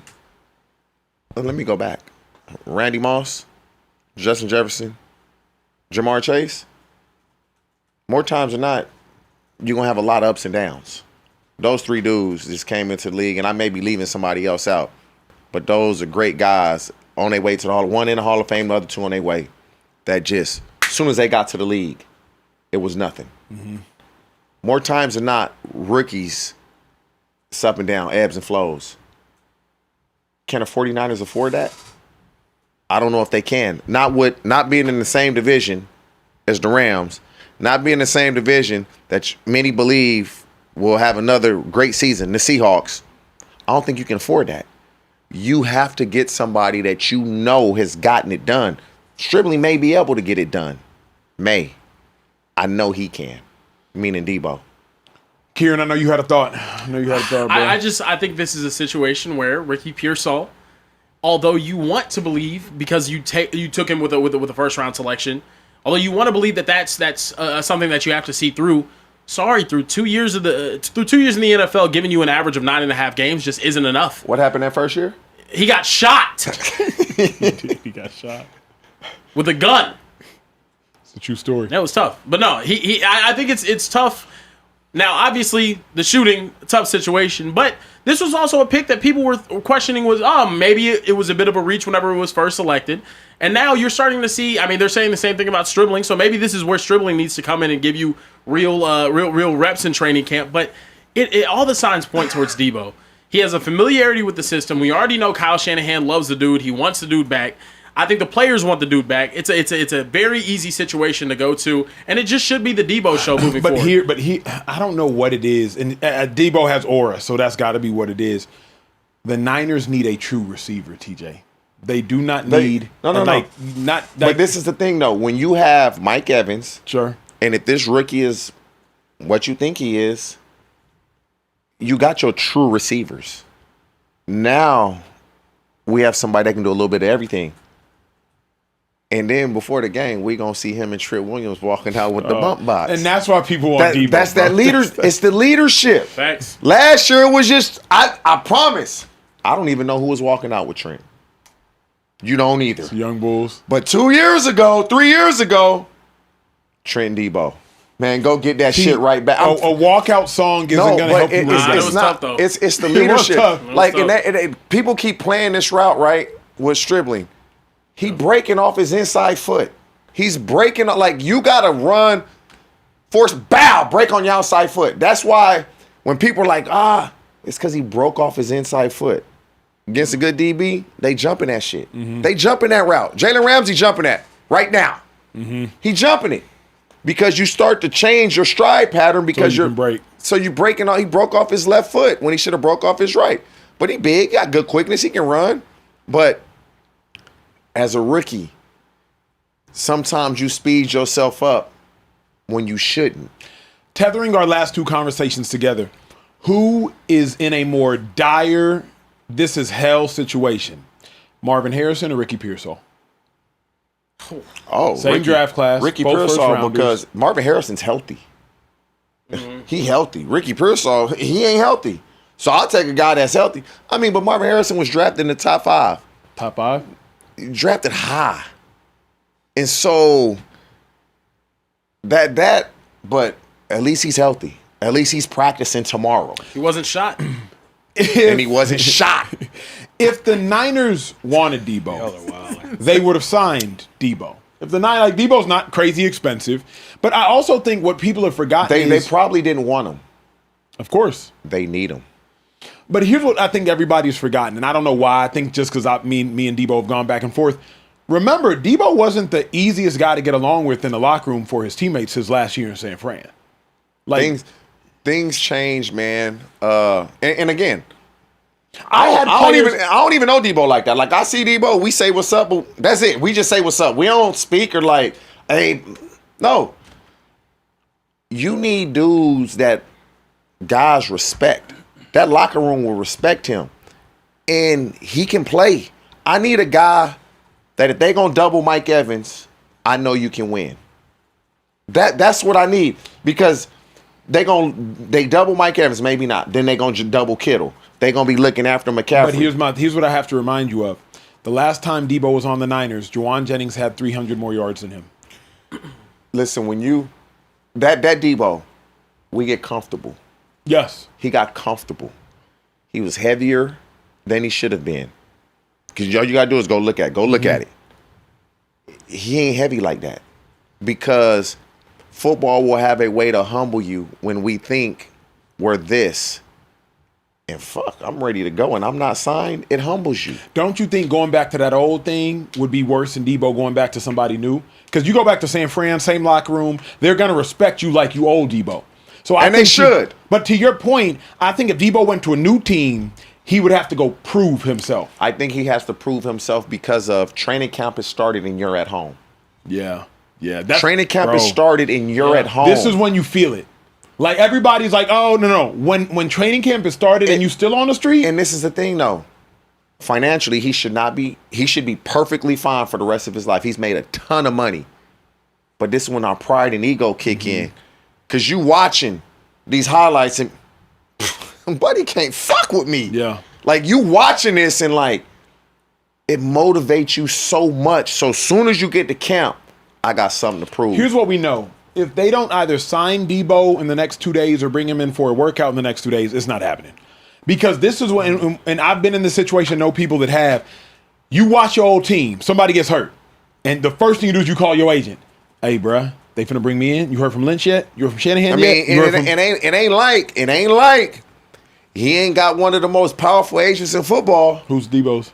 Tory Dandy. Yeah. He with Tory Dandy. So it ain't like he just with any old Rudy Poo agent. He got one of the best agents in sports. So, Debo being on the street right now, though, is telling. Like, because Bobby Wagner being on the street right now, the league tells you what they think but about Bobby you. Wagner is how old?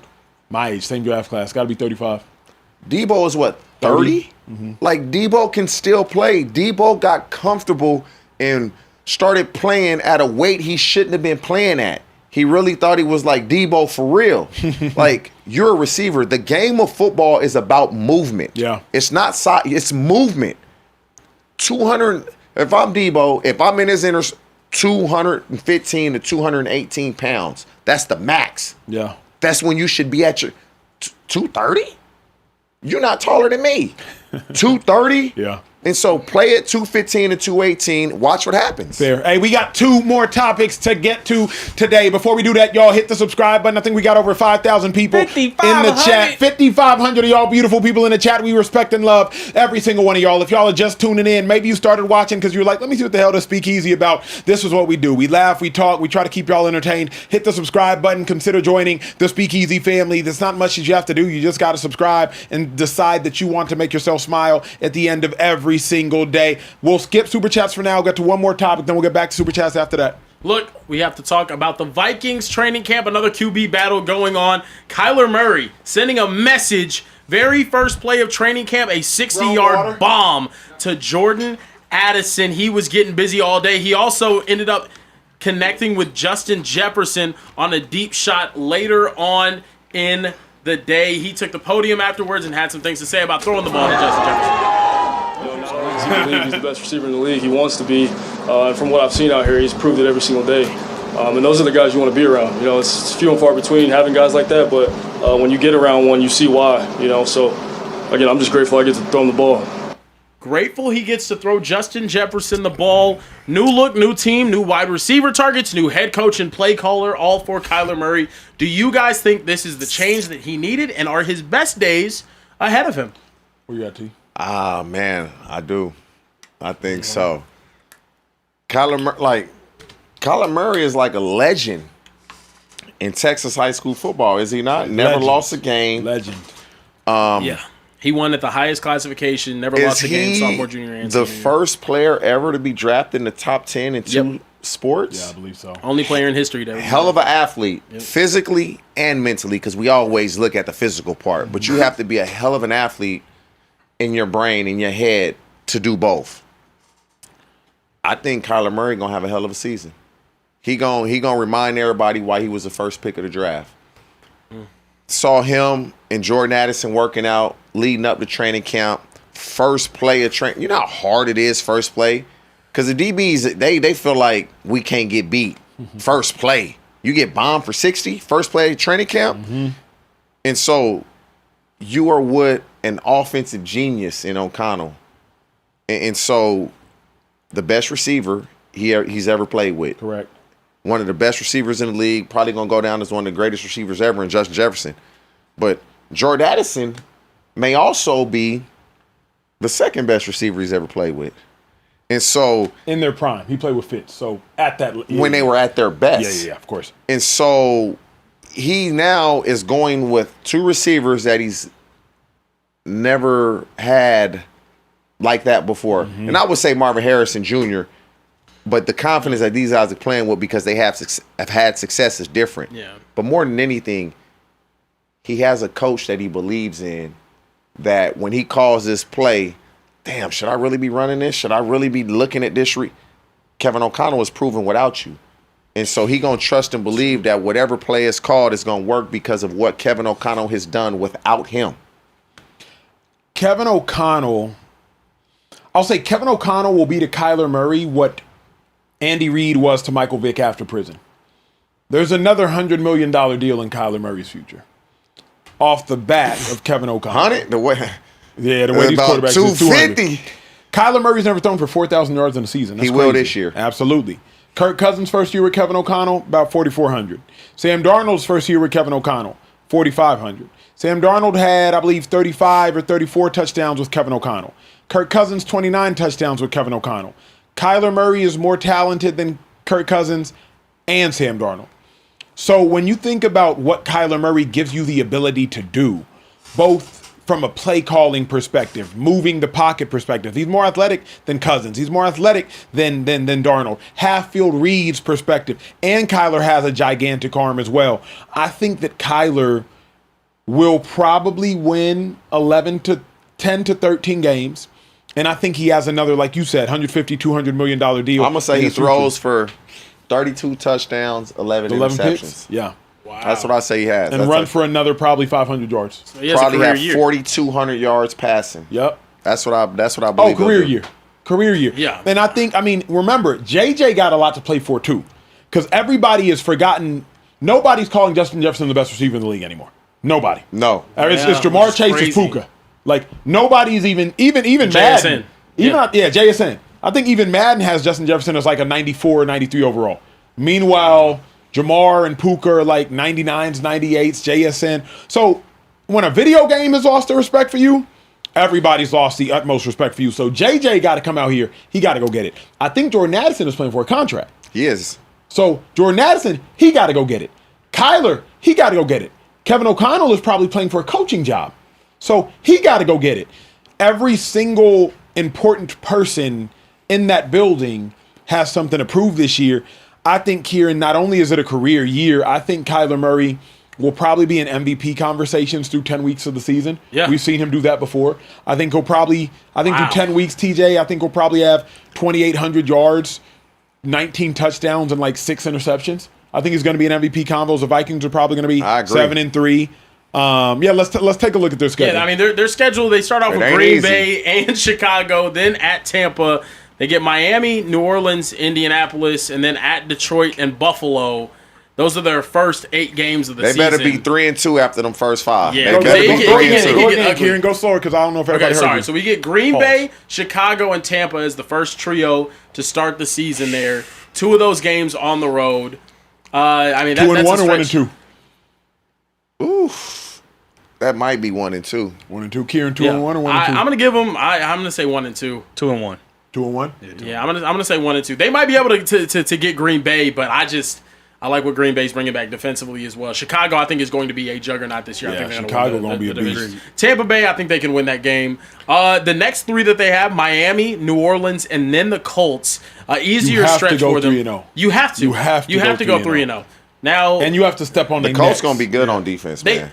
They're Bro, going to be good on I defense. think the Saints are going to be tough too. the Saints in New Orleans are going to be an offense. They better beat the Saints. That They Saints don't beat the offense might be a Saints problem season, early they in be the over. season. They don't beat Yeah. the Saints season over. Yeah, but what I'm saying is, through 6 weeks of the year,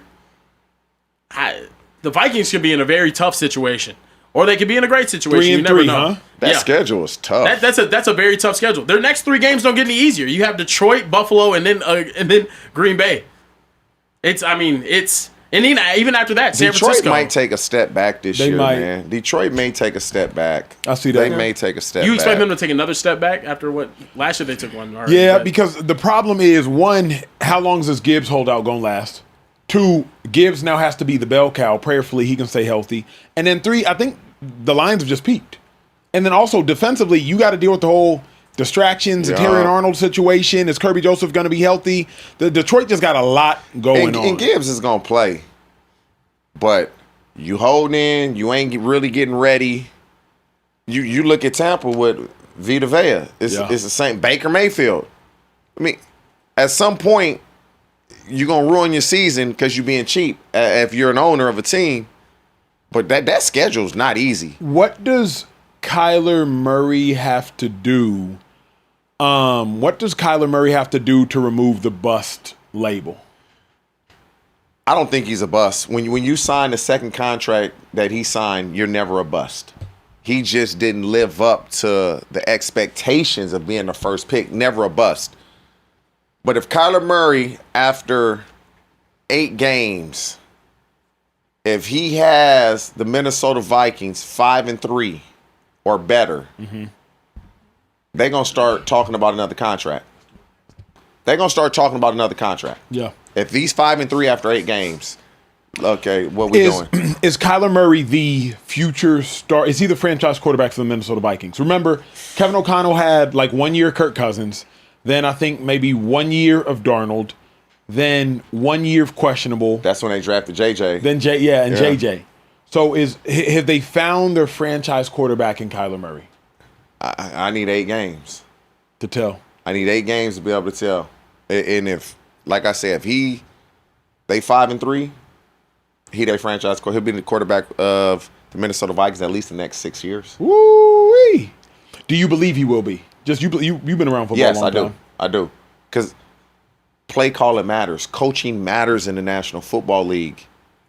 And we know Kevin O'Connell is proven without you. And you just said you believe he's more talented than Sam Darnold. You believe he's more talented than Kirk Cousins. Look at the success they had with Kevin O'Connell. So if you bring a guy in here who's more talented, you should at least equal or surpass that. We know what the defense is going to do. You got 2 really good receivers.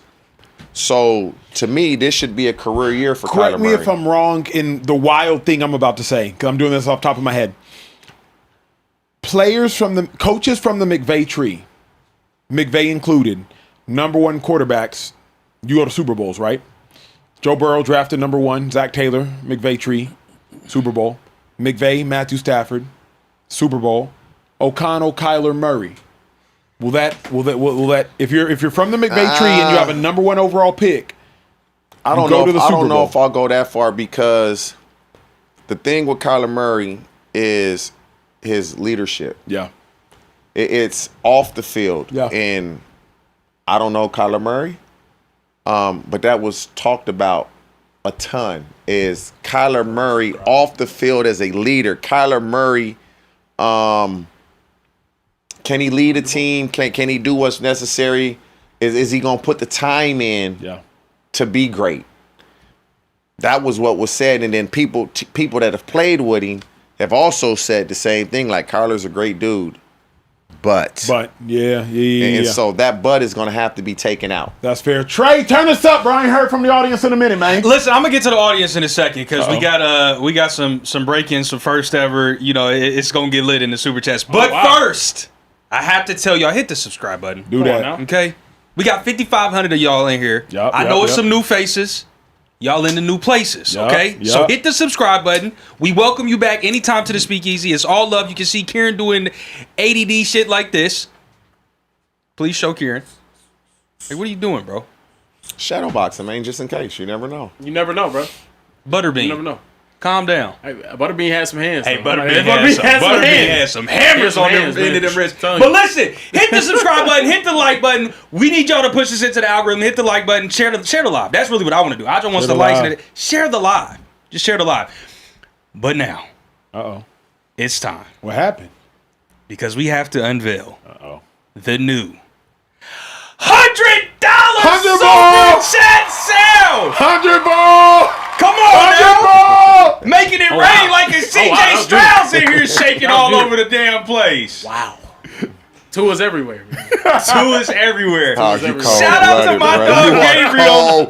That went over a lot of people's head. You cold-blooded. That went over a lot of people's head. Karen is a sick individual, It's man. cold for that. Gabriel dropped a $100 super chat. Come on now. There it is. There it is. There it is. There it is. And said, "What's up, Speakeasy? Loving the training camp breakdowns. As far as Marvin Harrison Jr. goes, do y'all think he's struggling because of the pressure of living up to his Hall of Fame dad's name? Lastly, God rest his soul, Dennis Green isn't walking through y'all door, so don't let Vrabel off the hook."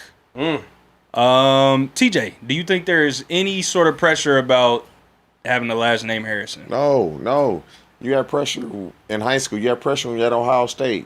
It didn't affect you then. Why is it affecting you now? No. Yeah, that's fair. Can't use that as an excuse or a crutch. ZayFKD215 said, against disguised cover 2, 3, and quarters from the same shell, what's your post-snap progression before committing to your route adjustment? I need to know the route. I need to know what concept we're running. Yeah. If you send another super chat, you give me a concept, then we can go. But without a concept, it's crazy. I was just at practice today and we was installing 2 high beaters and 1 high beaters. I'm trying to give the quarterback little cues to look for the width of the safeties if it's cover 2. I'm like, if they play cover 2 on youth football, we're going to run that the whole game.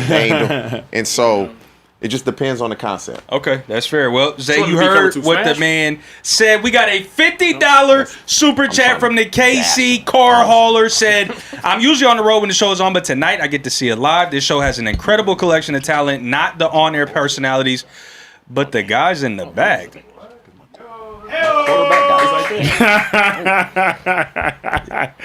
Wow. Yeah. Guys in the back, man. Yeah. Shout out to the guys in the back, not named producer Rome. He goes on to say, Hold on. A little bit of breaking technology news in the Speakeasy. what we got? We have talked to what word will come in front of Wes? Social Trade, producer Rome. Showrunner West. I don't know. That's what I long. call him. It's too long. We're working on getting the camera for the guys in the back. White guy West.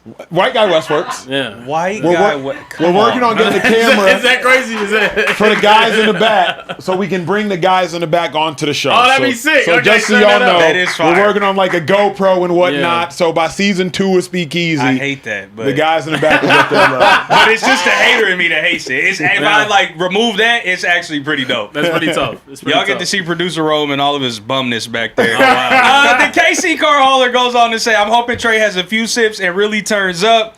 Dakota Miller 2465 said, hey guys, love the show. Can we get an update from TJ on Brandon Ayuk and JD5? As a Washington fan, I want JD to have the best chance to succeed. Hashtag Peg Trey. Yo, why do you do that corny ass shit, man? Put your hands I down. don't think it's going to happen, man. Hashtag I don't think it's going to happen. You think it's still, you standing on, it is I not don't think happening. Okay. Number one, it cannot happen until one applies for reinstatement and then shows up to training camp. Yeah. Like, what are we doing? Like, honestly, like, what are we doing? Yeah. Apply for reinstatement. You ain't getting that right away. Then you got to show up to training camp so you can get released because they don't want you to practice. If you do none of the above, You're going to be in the Speakeasy You're with fried. us. so but even still, it ain't happening. Okay. Victor Mo Jr. is in the building and said he got shot. Yo, Yeah, that was crazy. who got shot? Who shot you? That's every time, man. Every It's time. wild. Yeah, I don't. Yeah, it's just. I don't know. It's crazy. But it seems like the Niners seem to have the most injuries based on the eye test. Is it a strength and conditioning issue or just bad luck? They are too talented not to have won anything in the last 5 years. Yeah. Well said. I agree with Well that. said, yeah. That's definitely true. Game Killer 619 back in the super chat said breaking news. Speakeasy. Emmanuel, get money. Look at my wrist. Acho has franchise tag Trey to a non-paid contract. Come on now. Gotta make some shake. And he's clapping for that. Sign your franchise tag, bro. And Rome's clapping. Yeah, Ron. Come on now. Star bench cut. Game Killer says Gibbs, CMC, or Bijan? Oh, that's easy for me now. Who do you think has a better highlight tape? I'm Dante starting. Hall or I'm starting Gibbs. I'm benching Bijan. I'm cutting CMC right now. Yeah. I'd probably do the same. Yeah, or I'm starting Bijan. Yeah, Either one of them. Can't go wrong. To get cut. Yeah, CMC's amazing though too. Amazing. It's just right now. Right now, yeah. They say, who do y'all think has a better highlight tape? Dante Hall or Shady? Dante. No. Shady has a longer highlight tape. No, it's because Shady's Shady way got longer, the ball yeah. way more. Yeah. Dante Hall's is Plays like though? Dante, if you did like a versus, Yeah. top 10 versus top 10, then maybe Dante Hall. Yeah. But if you're talking about albums, Yeah, okay. Shady got the ball way too Shady much. has the longevity of the clip, but the impact. Sorry, Shady don't have. Shady don't have no clips like Dante Hall breaking down damn near to the ground, juking 3 different people in a phone booth, and then taking off on a punt return. Shady, Dante Hall was doing crazy Shady stuff. was here. Shady's making people miss all the time. But you got to watch Shady versus John. That's what I'm saying. Yes, I watched Shady's. No, have you watched it in its entirety? Yeah, yes. And I'm not even glazing Shady. You know I'll get on Shady's ass with the quickness. So y'all don't think Dante Hall's best clips are better than Shady's best clips? That's why I said versus. That's what I'm saying. I think Dante Hall's best clips are better than his. Shady just has so many. Shady has hella clips though. That's the But even like Dante Hall got that one punt return one versus the Broncos is crazy. Yeah. But Shady, I would put up what Shady did versus the Giants, what Shady did versus the Panthers in a preseason game. Panther shit is crazy. And versus real dudes too. Yeah. Dante Hall is going up against Emmanuel Achos. Let's look at some Dante Hall highlights real quick. That shit was crazy. Come, bro, he had someone wipe somebody out. This the one. That's a hitch route. But this is the Dante Hall Denver Broncos. That is the clip though. This is the clip. This is he one of ran the greatest an out football route. clips of all time though. Out route. I made you tackle your teammate, bro. That's Al Wilson? I made you tackle your teammate. Yeah, that was nasty. Go Shady versus the Giants, bro. Okay. Keep going. Bet. Go Shady versus the Giants. J Ham 2026. God is good. All the time. And all the time. God is good. Hey man, 2 questions. When's that membership button gonna pop up? Hashtag percentages for Trey. I love that. And will we get a live in-person show during the NFL season? All love for the Speakeasy and Go Bills.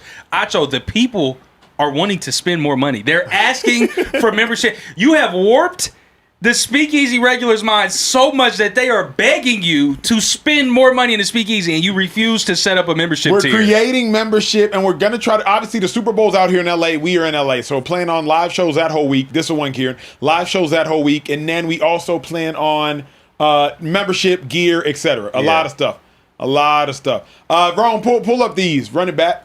Look, this is. But this isn't. Oh no, I'm looking for he's going up again. I'm going to Miami linebacker. This ain't even one. Shady made somebody miss our trust. I remember every time he got the ball, I was pissed off. My mom was freaking screaming, tackle him at the television every time Shady touched the ball. But like, that's not even the one I wanted. Yeah, that way he ran out of gas and everything. That's not the one. Oh, this another one, Shady one? No, that's not the one. It's a joint on YouTube that's nice. I'm gonna keep reading and see if you can maybe. Oh, we can't show YouTube though, can we? Can we show YouTube? I don't know. Game Killer 619 already read that super chat. Mike Drop Tequila said, if you're pulling up on someone like Jamar Chase in training camp, bench, start, and cut. Chief Keef, NBA Youngboy, and King Von. That's Acho's not qualified to answer this. TJ, the most unqualified in life. Yeah, TJ maybe. Could answer this. Start bench cut. But it's start bench cut if you pulling up on Jamar Chase in training camp. Like you need some shit to like. Okay, I gotta go to war. I'm about to really throw hands with Jamar. Oh, what am I start bench? I'm starting young boy. I listen to him more. You starting young boy. So okay. So and then you got Chief Keef and King Von. I like a couple of King Von songs though. I do. He just didn't have enough because he passed so soon. But I do like a couple of his songs. Because he got shot. I ain't gonna lie though. I'll bang Can't kill. Love Sosa though. I ain't gonna lie. I like that. Who is that? Chief Keef. Keef. This is a very easy one for me. It is, and I hope you're starting King Von. No, you don't want to. They say one of Satan's greatest soldiers is King Von. There was something wrong with him. King Von was legitimately a terrifying person. Yeah, he was a maniac. That's no, but you're not. They sure portray him. You're not trying to kill Jamar Chase. You just want to fight. That was the preface. Regardless, hey, they damn sure portrayed King Von like, boy, here's a one-man army. It was crazy. After that, Chief Keef. The reason why I put Chief Keef above Youngboy from Baton Rouge, Louisiana, bro. That's the hometown hero at the end of the day. That's No, true. I'm not gonna. He's gonna switch against me at the end of the day. Yeah. What are we talking about? I'm starting Chief. I'm cutting Von. You're cutting Vaughn. I'm not. You I don't want want my teammate to die. I don't want to I kill feel Jamar that. Chase. I just want to whoop his ass. That's all. That's all I want to do. What's wrong with him? Last one. Okay, last one. We got to keep show moving. G Quavo 223 said, "What up, Speakeasy? Shador is shining in training camp. We Cleveland fans are standing on business for Shador. AB been cooking, locked in the vets. Just imagine if Shador was the quarterback. To You know get what's gonna our happen first though? Super Bowl. They gonna let Shador. He gonna start that preseason game. He gonna go a whole first half. It was the second one now because they only got 3, right? Yeah. It's that second. He gonna start the second game. They want to see what he can do. Yep. They want him in against the starters 2 quarters. If he go and do work, it's gonna get interesting. Yeah. I'm excited that's to see. fair. I forget we had the preseason games as well. Look, we have to keep the show pushing. It's time to talk about more NFL. New England Patriots coach Mike Vrabel took the podium with a puppy. You see it right here. Good to see you guys. Something that we did last year, obviously the first day of training camp was the Patriots program that Dana Kraft implemented last year and was really successful. Did a lot of really good work, not only for these dogs, but for the families that adopted them. So I think we've almost got 60 dogs this year. And so if anybody's looking to add to their roster at home, we would love for you to be able to adopt these dogs tomorrow. I think some of them are already spoken for. Me and BB are making quick friends here. German Shepherd mix, so been working with her all year. She's going to try to protect me if anybody gets out of control. So, Oh, brother. He walks out with the dog. He got roasted online. This fan saying Vrabel brought out the infidelity distraction dog to his very first presser. I mean, the very first time the media is getting to hear straight up from Mike Vrabel. He walks out with a puppy and gives us a whole spiel about how they're doing dog adoptions at the first day of Patriots training camp. You guys' reaction to Mike Vrabel clearly using this very apparent distraction? I'm trying not to be upset. Stand in it, bruh. If you finna do something dumb and get caught doing it, He stood in it. you gotta. Laid in it. He stood played in tall. it. He stood not gonna lie. tall. Rolled over in it. He dove in it. Yeah. Swam in it. Yeah, nah. Went on a boat with it. Interlocked Stand fingers in it. with Yeah. it. For those that are lost or confused or have been off the planet the last 6 months, Mike Vrabel obviously got caught with Diana Rossini in a inappropriate relationship. It started, they were in Arizona when Mike Vrabel was supposed to be at owners' meetings, and he was seen pictured at an adult-only pool with Diana Rossini. Diana Rossini, it turns out that she had a custom playlist that she used on Spotify and sent it to Mike Vrabel. Mike Vrabel and Diana Rossini were seen pictured on a boat together while she was 7 months pregnant. Diana Rossini is married to another man, yet her son is named Mike. She's married to another man. Her son is named, you get the point. I hate it because you don't even have to do anything beyond a Google search, Kieran, to look up that puppies or babies are used as a deflection shield. They serve as a physical barrier between two people, reducing the intensity of uncomfortable conversations and direct eye contact. Like, bro, you're a grown man. If you was grown enough to play in it, then be grown enough to answer questions about it.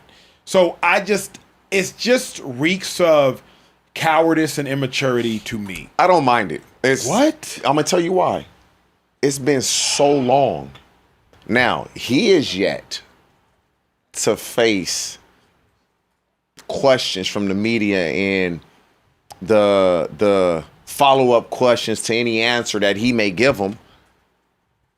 And he specifically did this for a reason. And or did he even take a question, or he just gave a statement about the dog and got on? I think he ended up taking questions afterwards. But And so oh wait, hold on. Actually, no. 1 second. We're gonna see. I think he let the dog go. He let the dog, yeah. He let the dog go at the end. And so maybe I don't know. Maybe he did leave. for Vrabel, I'm sure there's still some uneasiness about answering questions about that, for sure.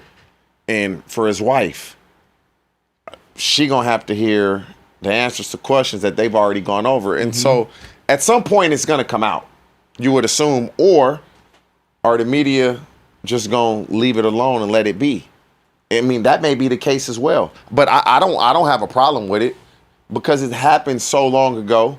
Has he faced the music yet about it? No. But what is he gonna tell us that we already don't know?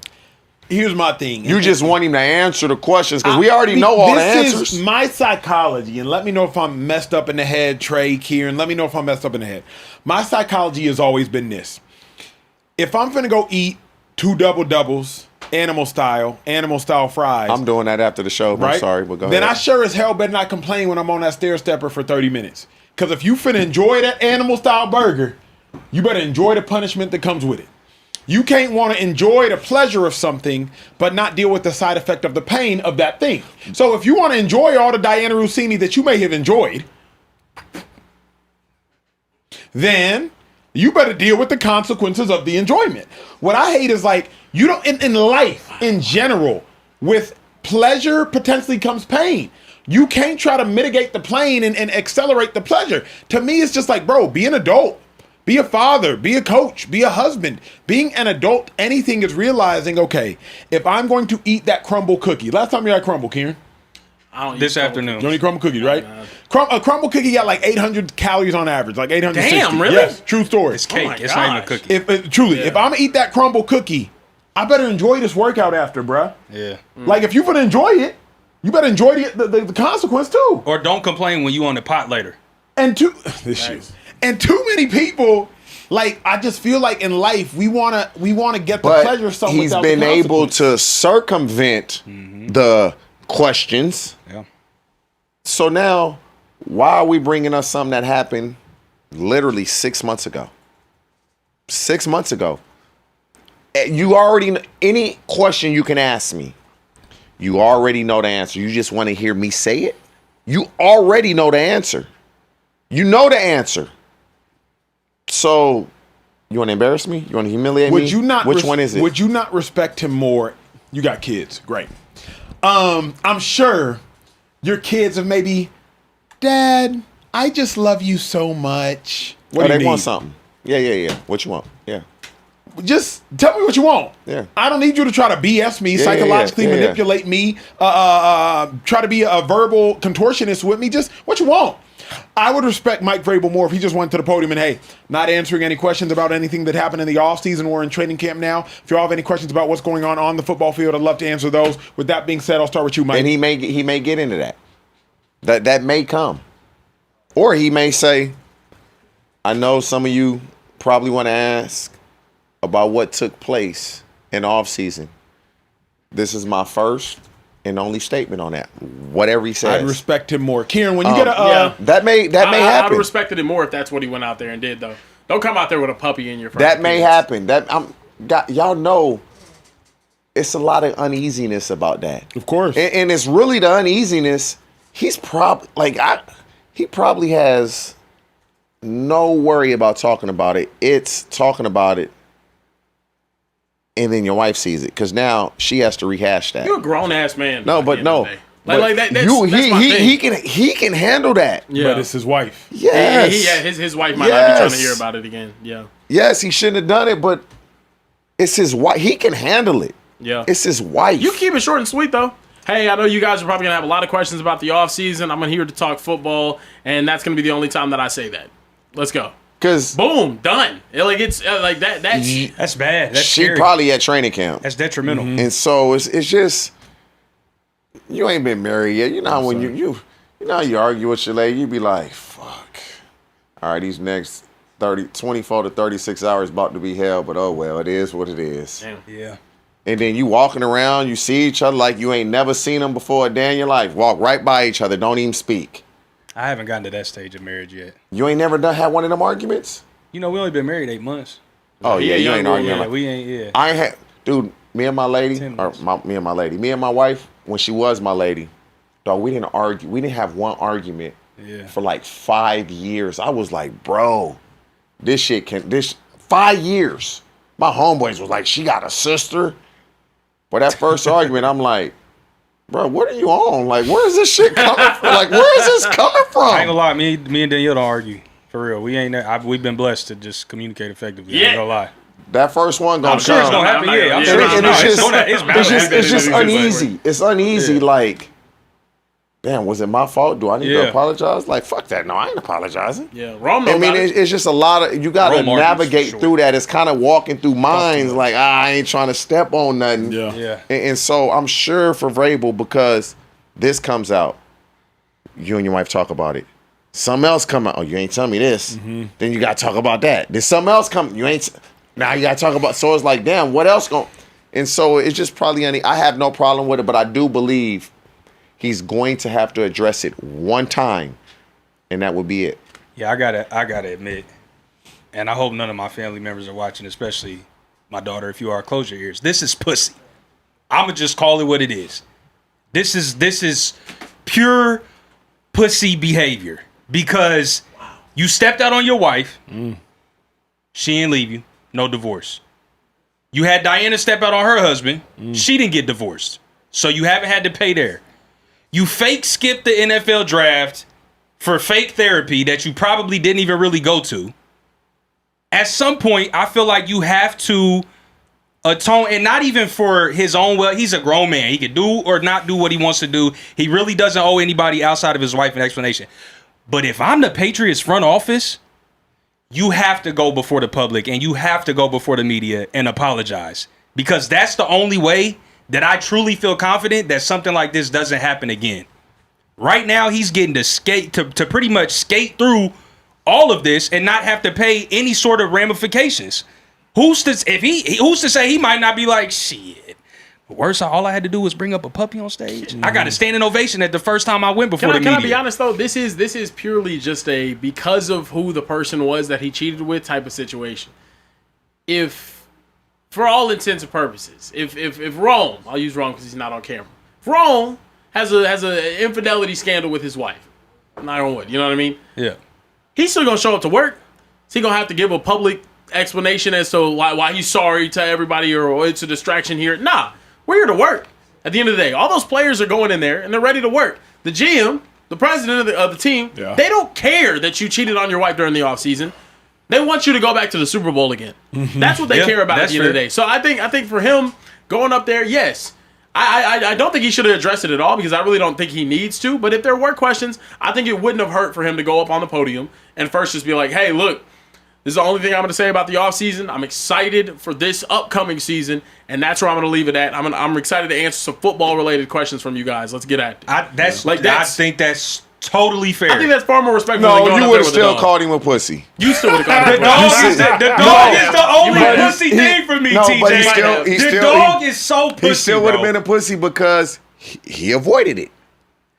It's the dog. Avoidance is avoidance. No. Whether it's a dog, whether you say I'm not answering those questions, pussy is pussy. It's still it's Let me tell you why I disagree though, because he's already avoided. He's already avoided it. He did the NFL draft. He did the therapy. So, and I've been cool with that. I've been like, all right, cool. He's not going to address it. He just gets to go on about it. The dog, TJ, the dog is where that's the line. Yes, that's the line that crosses deflecting at That's its the pussy finest. line. But You could say, Can we stop? I'm sorry, my bad. My mom might be watching. so, I'm sorry. Mom needs I'm to be sorry. asleep by now. It's 12 o'clock in You're right, Texas. yeah. She needs to be asleep. If Mama Acho's still awake, That's a bigger issue. take you some night tea and just get you something to put you to Here, sleep. let's get to the last Look, I'm topic. sorry. Let's go ahead and get- I'm sorry, people. I'm sorry. not Mike Vrabel. Yeah, I'm not Atone for sorry. your wrongs. what wrongs? Man, never mind. Anyway, this is the gray area that me and Shady been talking about, bro. That Trey just, Mr. Black and White over there. Yeah, facts. Look, Trey White. Yeah. Come on now. It is. Look, last topic of the day, we have to talk about some NBA action. Draymond Green was on the Club 520 podcast with Jeff Teague and had some things to say about Jalen Brunson and his contract situations. It's the New York Knicks, bro. They can afford it. You ain't got to take no discount. Of course. For them to get paid, you ain't got to. My situation is different because Steph making 270, Clay making 180. Yeah. All right, something got to give. Cool, I can take a little. I can take less. But he the top guy. Yes, sir. By the way, let Josh Hart or Take somebody else take less. Yeah. Like, they in my role, right? Yeah. Let one of them take less. But guess what? Steph Curry ain't take a penny less. I feel that. And neither did Klay Thompson ain't take a penny less. Rightfully so. If it's gonna work, somebody do. Well, guess what? I ain't really expecting them to take less. Yeah, they should. I don't know what he doing. I'm happy for him. He got He that still got the 155. max though. The max extension. Yeah. He ain't get the max. That's $100 million. It's the It is $100 million difference. Josh Hart took exception to these comments, went online and said, we got to normalize grown men not counting other people's pockets. Interesting back and forth here between Draymond Green, Josh Hart, talking about Jalen Brunson essentially giving up $100 million to sign the championship roster. Your reaction to these statements by Draymond? I love everything about Josh Hart. I love the way he plays the game. I love the tenacity he plays with. I love the man he is on and off the court, just how he carries himself. But this seems sensitive. I hadn't actually heard the sound. I just had read the clip. This seems sensitive. Josh Hart is only saying this because Draymond Green equated Josh Hart to himself. But Because hey, Draymond hold Green- up. Josh Hart, Draymond Green equating Josh Hart to himself. That's good for Josh Hart. Compliment. Yeah, That's but a- I don't think Josh thinks of it like that. Huh? Here's why. Draymond is better. It's not basketball player he than didn't Josh equate Hart him to is. himself as a player. He equated him to himself as his importance to the team. He said Steph gonna get his, Clay gonna get his. Then of course I'm gonna take a pay cut. Josh, you in my role, not talent, but like you the third at best person on the squad. I don't know if Josh Hart feels like that. Remember the game one, Kieran, correct me if I'm wrong. Game one, I believe, was decided because of Josh Hart. It was him knocking down the tray balls. They Yeah. were leaving him open. Yeah. Whole game plan was like, all right, Josh, let's see if you can make these threes. And I He think got- he he may got have hit busy. before he got busy. Yeah. So if you're Josh Hart, you're like, hey, don't say that. Don't start counting my money. Don't start telling the world that I should be taking a pay cut. Because now the whole world is going to be looking like, hold on, you're right. Josh Hart, you owe Brunson some money. I think Josh was just sensitive there. I do agree that Josh was now. Draymond, he probably done made twice the amount of money that Josh Hart has made. Yeah. So Josh Hart should not. I don't think anybody should be taking a pay cut because if you can afford to give me $200 million, what you making? Mm-hmm. If you can give me $200, what are you? There had to have been some backdoor deal, bro, with Jalen Brunson and the Knicks. I don't care what nobody says. There's no way. Has to be. There's no way I'm taking $100 million less. It's some backdoor deal. When that happened, I said it right away. Like, bro, it's some fugazi going on in the background. There's no way he took $100 million less to win a championship. No way. But was it worth it? Fuck no. He won a championship. $100 million? Or he's a king of New York. $100 million. But that's something money can't buy. $100 million can't buy what I Brunson now has. don't care what money. I got to know. I could buy whatever with $100 million. Because You can't buy status. no. Jalen Brunson, that $100 million when gets invested, that's really $400 million. You'll never make that up. That's why I believe something backdoor has happened. You may let go $5-10 million. You're not letting go $100 million. But you can't buy legacy. Jalen Brunson's legacy. There's a lot of rich people. Respectfully, there have been a lot of supermax NBA players. Because of that championship. Will he make $100 million because of that? Over the course of time, probably. $100 million? Here's why I say that. He's probably going to get into deals that he wouldn't have necessarily otherwise gotten into. There's so many rich people in New York, you know this. So many rich Knicks fans that are now just going to want to do business with him Whatever, because Ben he's Jalen Stillers, Brunson. at the end of the day. Mariska Haggerty's, just Yeah. just anybody's. It's just like, hey, you know what? I'm gonna make you the star of this, the star of that, the star of this. I was going to throw this out there. The only other player that we've ever seen turn down that amount of money to help the team out in a way was Dirk Nowitzki with the Mavericks. Over his career, turned down almost $200 million in max contracts over the course of Backdoor his career. deals. And it was said because he wanted to give help the Mavericks be financially flexible to be able to play for championships or go to continuous playoffs, which did help the Mavericks over that course of time. But also, I love Draymond's take on this, and I love it because what's the first thing he says? It's the New York Knicks, bro. yeah. It's the Knicks. Hey, where the they Knicks doing- are going to be able to pay you, bro. Aspire the Knicks, before aspire. That's what's going on. Yeah, That's what's going on. There has to be huh? something Okay. backdoor like Kawhi Leonard deal that we've Yes. seen. So you already know that this type of stuff is happening behind the scenes, allegedly with Kawhi and Steve Ballmer. But I just think that this is now something where Draymond, do I think he needed to be as opinionated on it as he was? Maybe not bringing in Josh Hart into it, but also I don't think he said anything bad, I though. don't think I he don't said think he said anything bad. Yeah, Yeah, I guess it's just like when other grown ass men are signing contracts, it's for them to go back and just be like, well, I think that was a dumbass decision that you made as a man with your own money. But like, I think just what it's it it's a bit of a is stretch. is almost like when people are trying to advise you and like, hey, bruh, they got it. Because I think Draymond is older than Brunson, if I'm Yeah, not he's older than mistaken. all of them. Yeah. So I think Draymond is like, bro, I've been around. Yeah. They got it. Yeah. Don't give them no discounts. Yeah. It's like what me and Shady and even me and you talking to George Pickens. It's like, GP, the Cowboys have the money. Yeah. They can pay you if they They want are to. going They to got still it. be making There's- money when you are done with the league. And Correct. that's Draymond's point is James Dolan will be making money hand over foot while you are out of the league. And look what he did to Charles Oakley. How is he like? That's his point is as an athlete, your window is so small to make what you can make. Don't do that. But Jalen Brunson is going to be fine financially. But that $100 million, he could have helped so many people that's in his family. And he probably is helping people that's in his family. But $10 million and you making $200 million is not much. But $100 million, that is a lot of money. That's so why I much money truly to just go into the nether. Like there's no shot. that's why I believe something has happened to where we gonna make it up on the back end. I don't think there's anything like nefarious or under the table going on with the $100 million because again the block is too high with the shit that just went down with Kawhi and the Clippers. The But this block would is have too- happened before, though. This is way before. This would have happened before. Right, but what I'm saying is before it came out. Yes, before they got caught. Before So they the wouldn't have been Kawhi stuff discouraged. came for out. But there's doing been it. rumors about the Kawhi stuff for a while now. But it just Brunson was gave up the officially 100 confirmed 3 recently. years ago. 2 years ago. Yes. It was 2 years ago. Yeah. I don't think it was 3. But I say that What to is say, he gonna do when he's eligible for the Supermax now? But so this They gonna give it up again? This is what I think. I think it's like if I'm Jalen Brunson and his 2024, agency and yeah. whatever, it was 2024. Okay, so I'm negotiating like, hey, I'm gonna take this $100 million pay cut right now because I think we can win a championship if I do.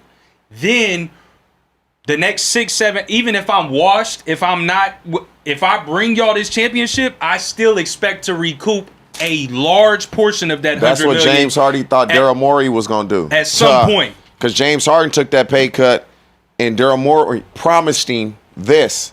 It never happened.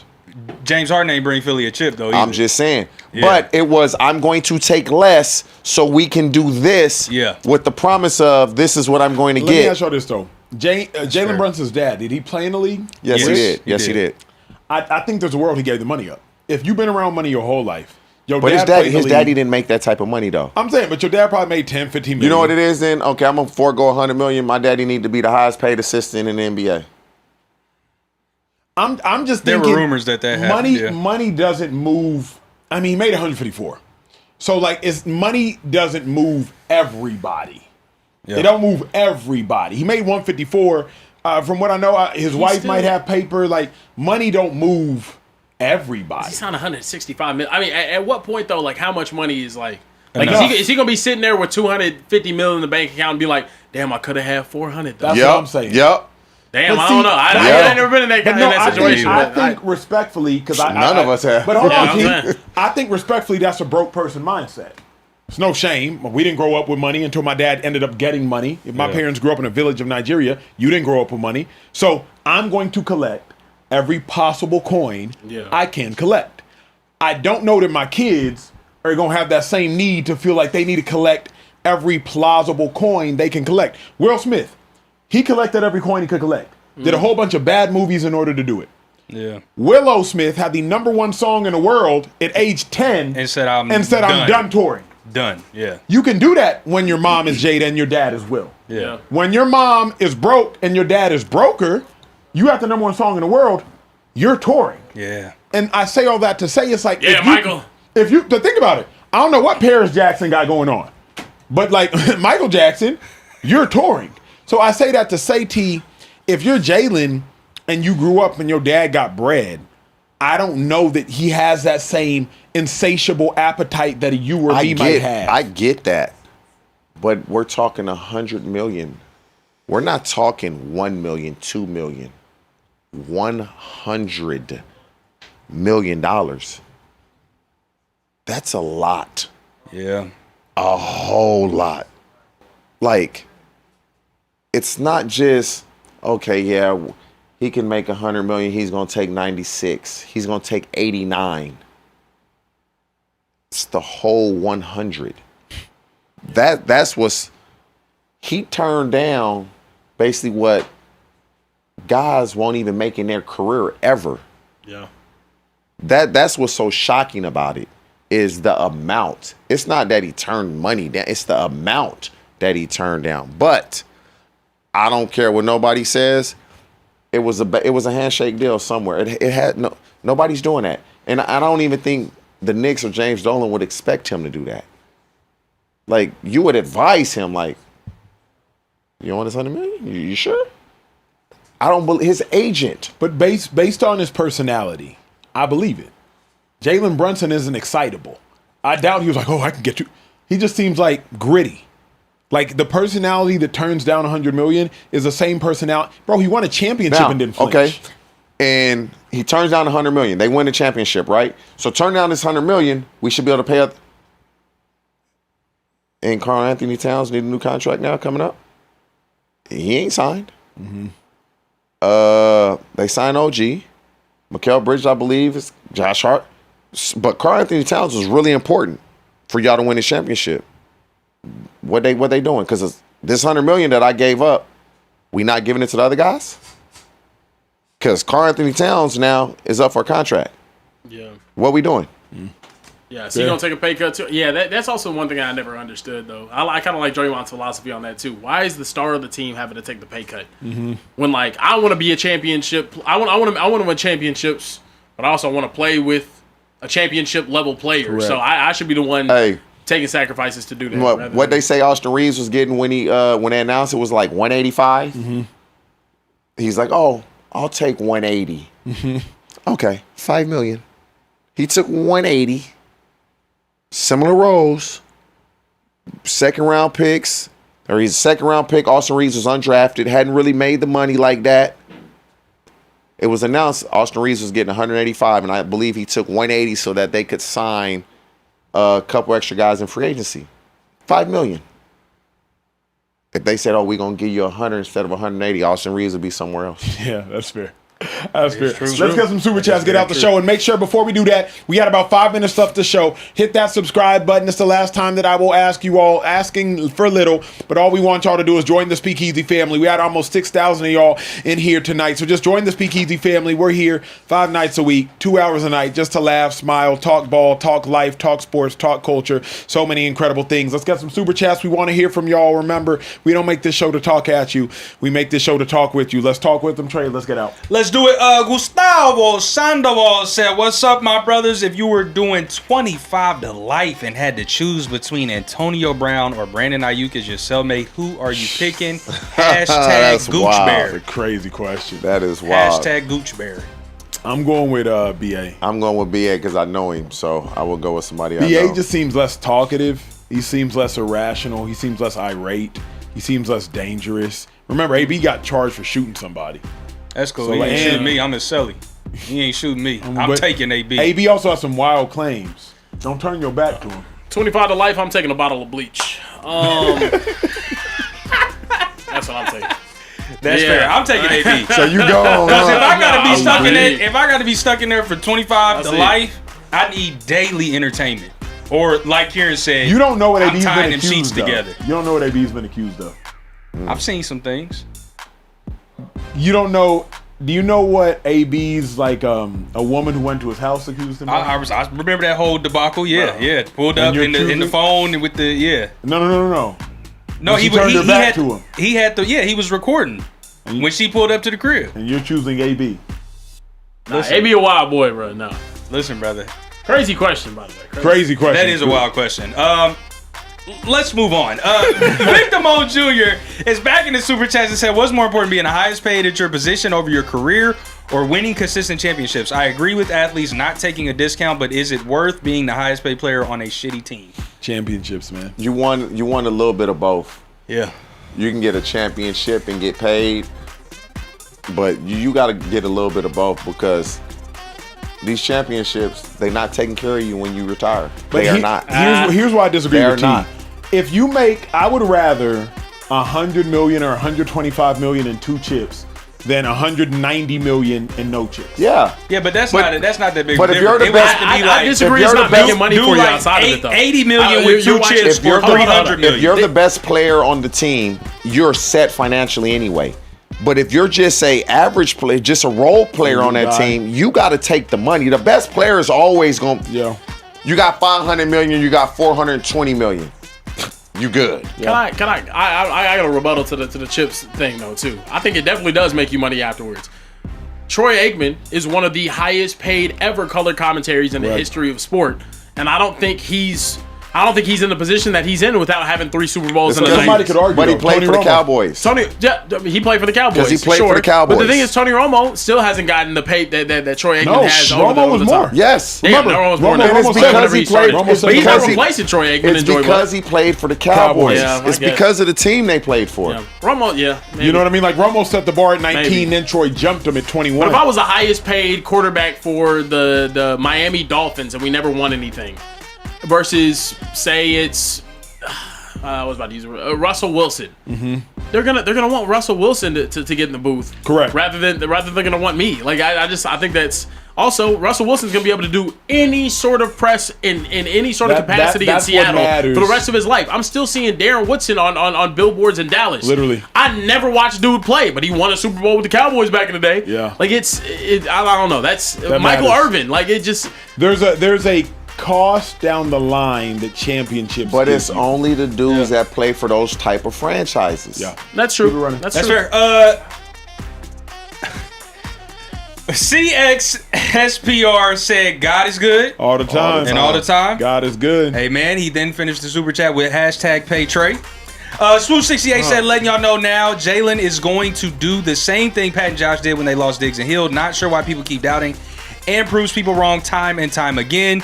Gambino's Nemo said, what's good, Speakeasy family? Ricky Pearsall is already down for the count with a re-aggravated PCL. Concerns, P.S. Acho can't pay trade because obviously Carebear has more on his plate. Absolutely. Both literally And I and mean it all. figuratively. I don't share. Dr. Summers Vibes 1990 said it's going to be a quarterback controversy in Cleveland. I'm not a Browns fan and I don't care about who is going to be the quarterback. I expect the Browns to win 6 or 7 or 8 or maybe 9 or maybe even 10. Damn, Mike, everything. Speakeasy UDFA said Carebear looks inflatable and undateable. Wow. Wow, undateable. Sheesh. Damn. I like that type of hate. Inflatable, I'll Hey, take. if that's coming from Mike, that's what you want. Yeah, come on now. That's That's what okay. you want. Inflatable and undated. Yeah. Undateable is crazy. Undateable is crazy. Inflatable and undateable. Yeah, this is insane. DW, Deshaun Watson and Shedeur Sanders are mid on their best days. Browns have 2 first-round picks in 2027. What do you think the Browns are trading, about the Browns trading Shedeur Sanders starting Dylan Gabriel to get a better pick in 2027? Nah. You sound like Public yeah. taking. Not Yeah. allowed. Game Killer 619, Marvin Harrison is going to get traded to the Commanders because midseason his stock is going to be real low. Once he gets there, he's going to be balling. He wants out of Arizona. Just another pick That's in actually slot. not. this. I That's love not a that bad a trade lot. for Bad take. both. I love that That's a not lot. a bad trade for both guys because he Yeah. get with Jaden Daniels. He take gonna off. eat. Yeah, That's I facts. like that a lot.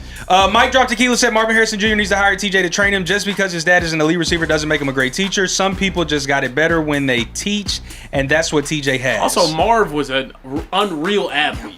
Senior. Yeah, it's like I don't know. yeah. I think it's hard to teach that type of talent naturally. Dr. Summer Vibes again said if Marvin doesn't play right, if I was the Cardinals, trade him to the Super Bowl championship team or something. If he does get traded, what team wants him? The Rams or Seattle or Ravens or Eagles? Nah, that Commanders joint. Seattle's That was doing good. too. Yeah, but that Commanders Commanders is That joint. commander, they need him. That Commanders joint was. That's not a smooth. bad move. Yeah. Top shot of one of the Speakeasy favorites said, TJ, if you were in your prime right now, you had to pick your quarterback and your wide receiver one, and you are wide receiver one, Josh, Lamar, or Dak. Josh Allen. Fair enough. I would take Dak too though. Like Dak is good, bro. Okay. I wouldn't mind Dak. King Root said, TJ, not putting nobody on blast, but the 4 good receiving coaches, can you at least name drop the divisions they're located at? NFC East. NFC West, NFC East, NFC North, NFC. Oh, Yeah. all NFC. Bet. Yeah. Well, I just name the ones. I don't give a fuck. Junior Adams, Eric Yarber, my boy Keith with the Saints, Keenan McCardell. Okay. What about Reggie Wayne? Reggie Wayne. AFC, the only one in the AFC. Yeah. And if I forgot them, they wasn't good enough. I'm not saying, I'm just saying, drop the $20 super chat and said 25 to life. I'm taking either of them before Diggs for real. Also, start bench cut. Start bench cut, 4th and goal on the 3. Okoye, Acho's pick for sure. The bus or Mike Allstott. Have a good one, fellas. Into the poll and I'm going with people the in bus back. because he can run you over or he'll shake you. Yeah. The bus Bus had is them doing- feet. The bus, then Okoye, then cut Allstott. Okay, that's fair. PGG Coop said, yo, first time super chatter. Acho, you are a media goat. F the haters. TJ and so whoosh, you a goat with your career and after. Trey on the 1s and 2s, you a goat. Carebear is Carebear. Just playing, you a goat too, bro. When you don't do corny shit like that. Big Yo 3 said, hey TJ, is Antoine Randall L one of the 5 receiver coaches? Okay, does he know what he's doing? Also, Kyler Murray isn't about the ball out in the conference with Golf Love and Caleb Bear down. Antoine Randall L? He just getting into it. Okay. And he went to a team with Amon-Ra already established, Jameson somewhat established. So he just getting into it.